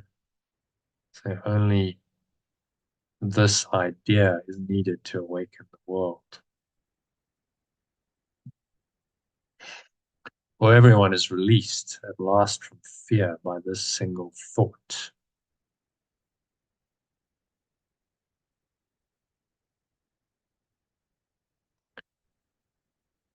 Now I have learned that no one frightens me and nothing can endanger me. And I exhale, speak those words. As I repeat them, you exhale. As I speak them, you hold the breath. You exhale and you repeat those words. And now I've learned that no one frightens me, nothing can endanger me. Breathing in again, nice full deep inhale breath. Breathing into every pore and every cell, every muscle.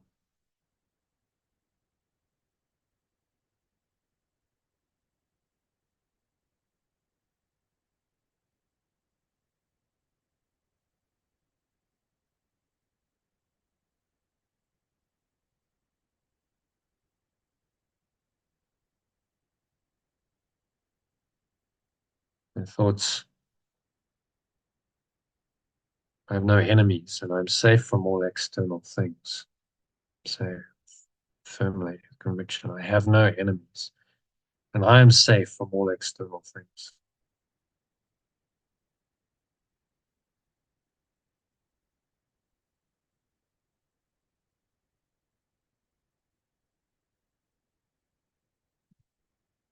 Things and events, shall we say. My thoughts can frighten me. Breathing in again. My thoughts can frighten. But since these thoughts belong to me alone, repeat those words. But since these thoughts belong to me alone, I have the power to change them and exchange each fear thought have the power to change them, exchange each pure thought.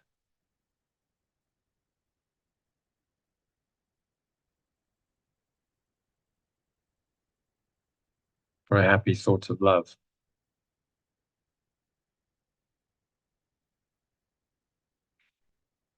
Breathe in that love, that loving awareness. Breathe into every pore of your body, every cell, every muscle, every part of your mind, every fiber of your being.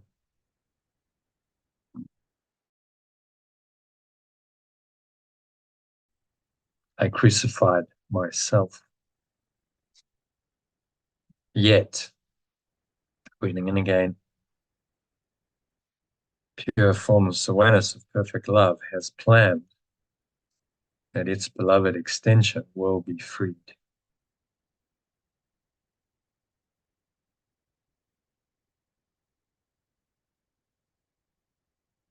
That pure formless awareness of perfect love has planned that its beloved extension will be freed.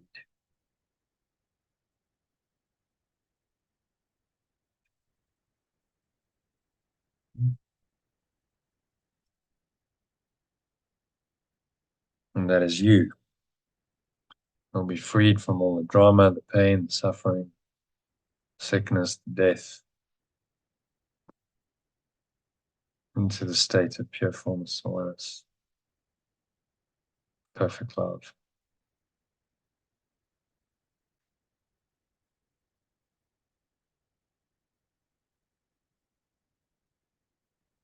Just experience that briefly. Feel that awareness arising, rise above the battleground of whatever your perceptions are, and you find a deep peace that lies beyond all conscious thought. There's just an awareness going on. It's pure formless awareness of perfect love without conscious thought. Be aware of that.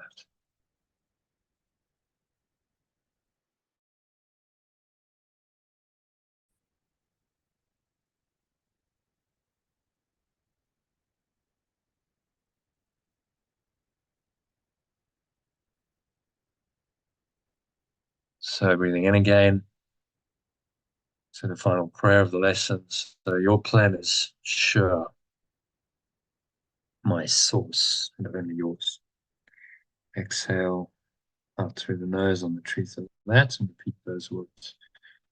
Your plan is sure, my source, and only yours. All other plans will fail.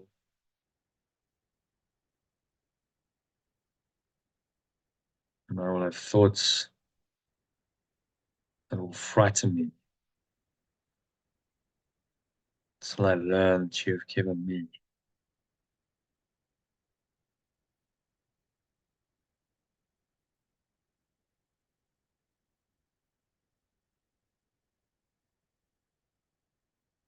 I know that you have given me the only thought that leads me to freedom. Mine alone will fail and lead me nowhere. But the thought you gave me promises to lead me home because it holds your promise to your extension.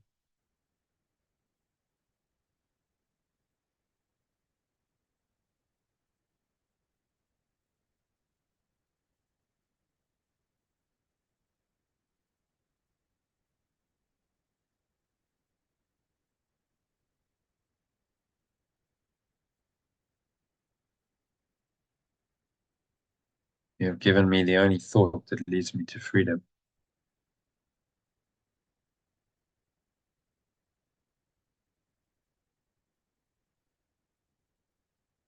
Mine alone will fail and lead me nowhere.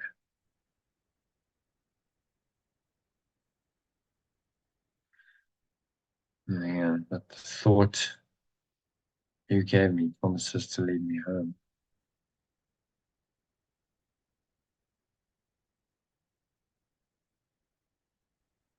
Because it holds your promise to your extension.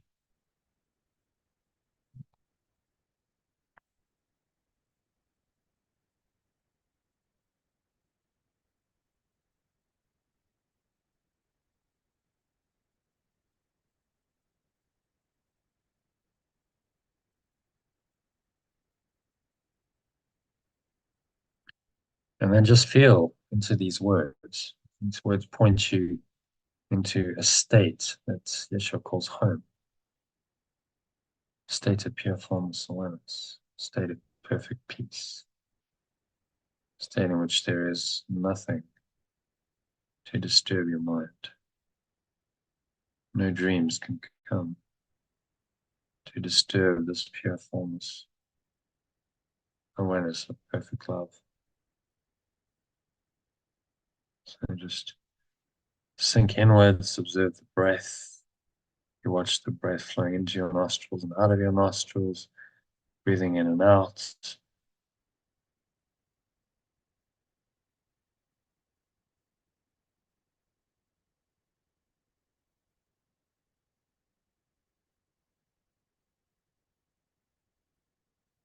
Nowhere else to go, nothing else to do. Really nothing else to think about. Just breathe, relax, be still. Surrender into this peace of perfect love. A stillness so complete, so deep, so complete that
if any thoughts come up, seemingly disturb this deep peace,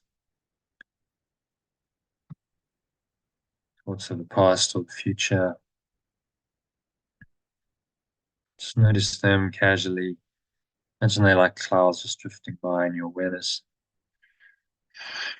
You just breathe in again, in the light of pure formless awareness and perfect love. It's like the sun shining through. And just blow them away with the breeze of your breath. Exhale. Just imagine the clouds dissipating in this brilliant blue sky.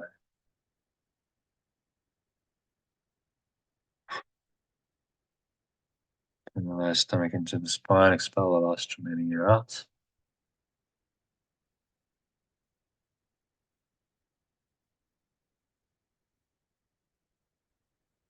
And just rest here in this deep peace and stillness for a few minutes. Nothing else to go, nothing else to do. So allow yourself to really experience the peace of perfect love.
Just gently coming back. Just deep awareness into awareness of your body and the breath, senses, and the world again. On the count of 3, you're going to open your eyes. So 1, just breathing in, noticing how the stomach rises, chest rises. Slow flow of air into the nostrils. Pause at the top of the inhale. Briefly as you hold the breath, scan your mind. Noticing any thoughts, emotions, basic body sensations. Breathe into all that. You're breathing in the light or pure formless awareness, inviting it into every pore, every cell, every muscle, your body, every part of your mind, every fiber of your being. In the light.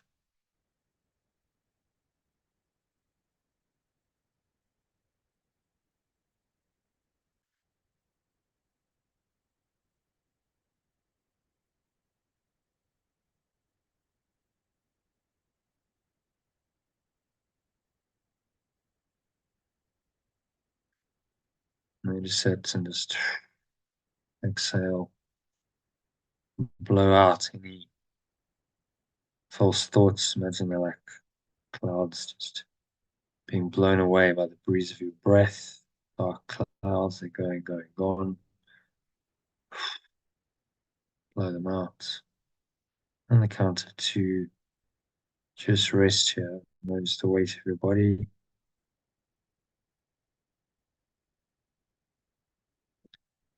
Pressing down into the chair, your feet touching the ground. Notice what you're feeling, your hands, maybe there's a subtle flow of air in your skin. Notice that, breathing in, notice what you're smelling. Maybe there's a subtle taste in your mouth. Smelling your nose as you breathe in, notice what you're hearing, the surrounding environment. Just noticing all these things. It's very still, calm, and surrendered state. State of mind without illusions. State of mind which only the truth is true. Anchor yourself into the state. Set the intention to stay here for the rest of the evening. And use today's lesson to top you up. Just a simple idea that I can only be hurt by my thoughts.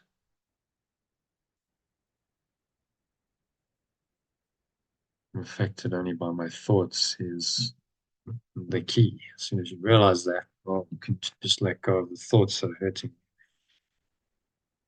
So it is said and so it is done. On the count of 3, you're going to open your eyes. So just take a minute to look around the room quite randomly. So just let your eyes rest on whatever they happen to rest on. Without any judgment. Don't try and interpret, label, or judge anything. Just notice in this very peaceful, calm, and detached way. And close your eyes briefly. Notice this awareness that you cultivated over the last 21 minutes is still very much there in your perception, in your mind, underlying your perception. If you open your eyes and notice another object, the same awareness. Close your eyes briefly, same awareness, whether your eyes are closed or open. So just do that intermittently.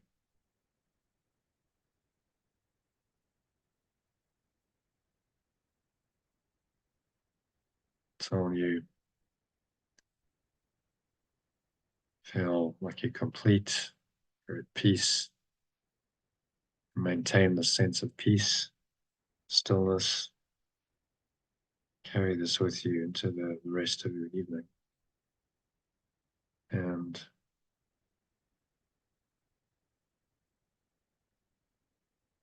week ahead. So that brings us to the end of the meditation and tonight's session. So thank you, Elaine, for joining. And Yeah, thank you. Very wishing you good. a peaceful evening. And you So too? just tomorrow, can we do an evening session tomorrow? Is that all right? Yep, yeah, because Starting at I'm working tomorrow, yeah. So yeah, that works for starting me. at 6 p.m. Yep, yep. Hmm. That's Okay, good. so I'll see you then. See you then. Good Yeah. night. Keep practicing. Namaste. Letting go. Bye. All right. Namaste. So thank you to Elaine and John earlier for joining, making the session possible. If you've been watching this on a live stream and you felt inspired, moved, deeply peaceful, something shifted in you, then do join me for the next Art of Letting Go masterclass. We'll be talking about the Art of Letting Go course and 1-year program. We're starting again in February. So go to theaolg.com. That's theaolg.com to find out more and register for the masterclass. It's free. You can also sign up to my Telegram list by going to lifebuild.com. It's LIFEBUILD. So build your life, lifebuild.com. And you can get material that I showed up front, the daily quotes, commentary on it, the daily lesson, sent to you completely free again, and as well as a short meditation, mini meditation, just a 3, 4, 5 minute breath break, I call them, to practice the lesson for the day. So you get sent that every day, and every now and then I send longer meditations as well. So go check it out, lifepool.com, sign up. And finally, if you haven't already subscribed to the channel and enjoyed this, and hit the subscribe button to join the channel, and you'll then be notified whenever we go live, which is 6 days a week. So you can then join the live stream and watch the recording. Okay, so thank you for watching or listening, and I hope to catch you on the inside soon. Namaste, which means the true self in me acknowledges and honors that same true self, Christ in you.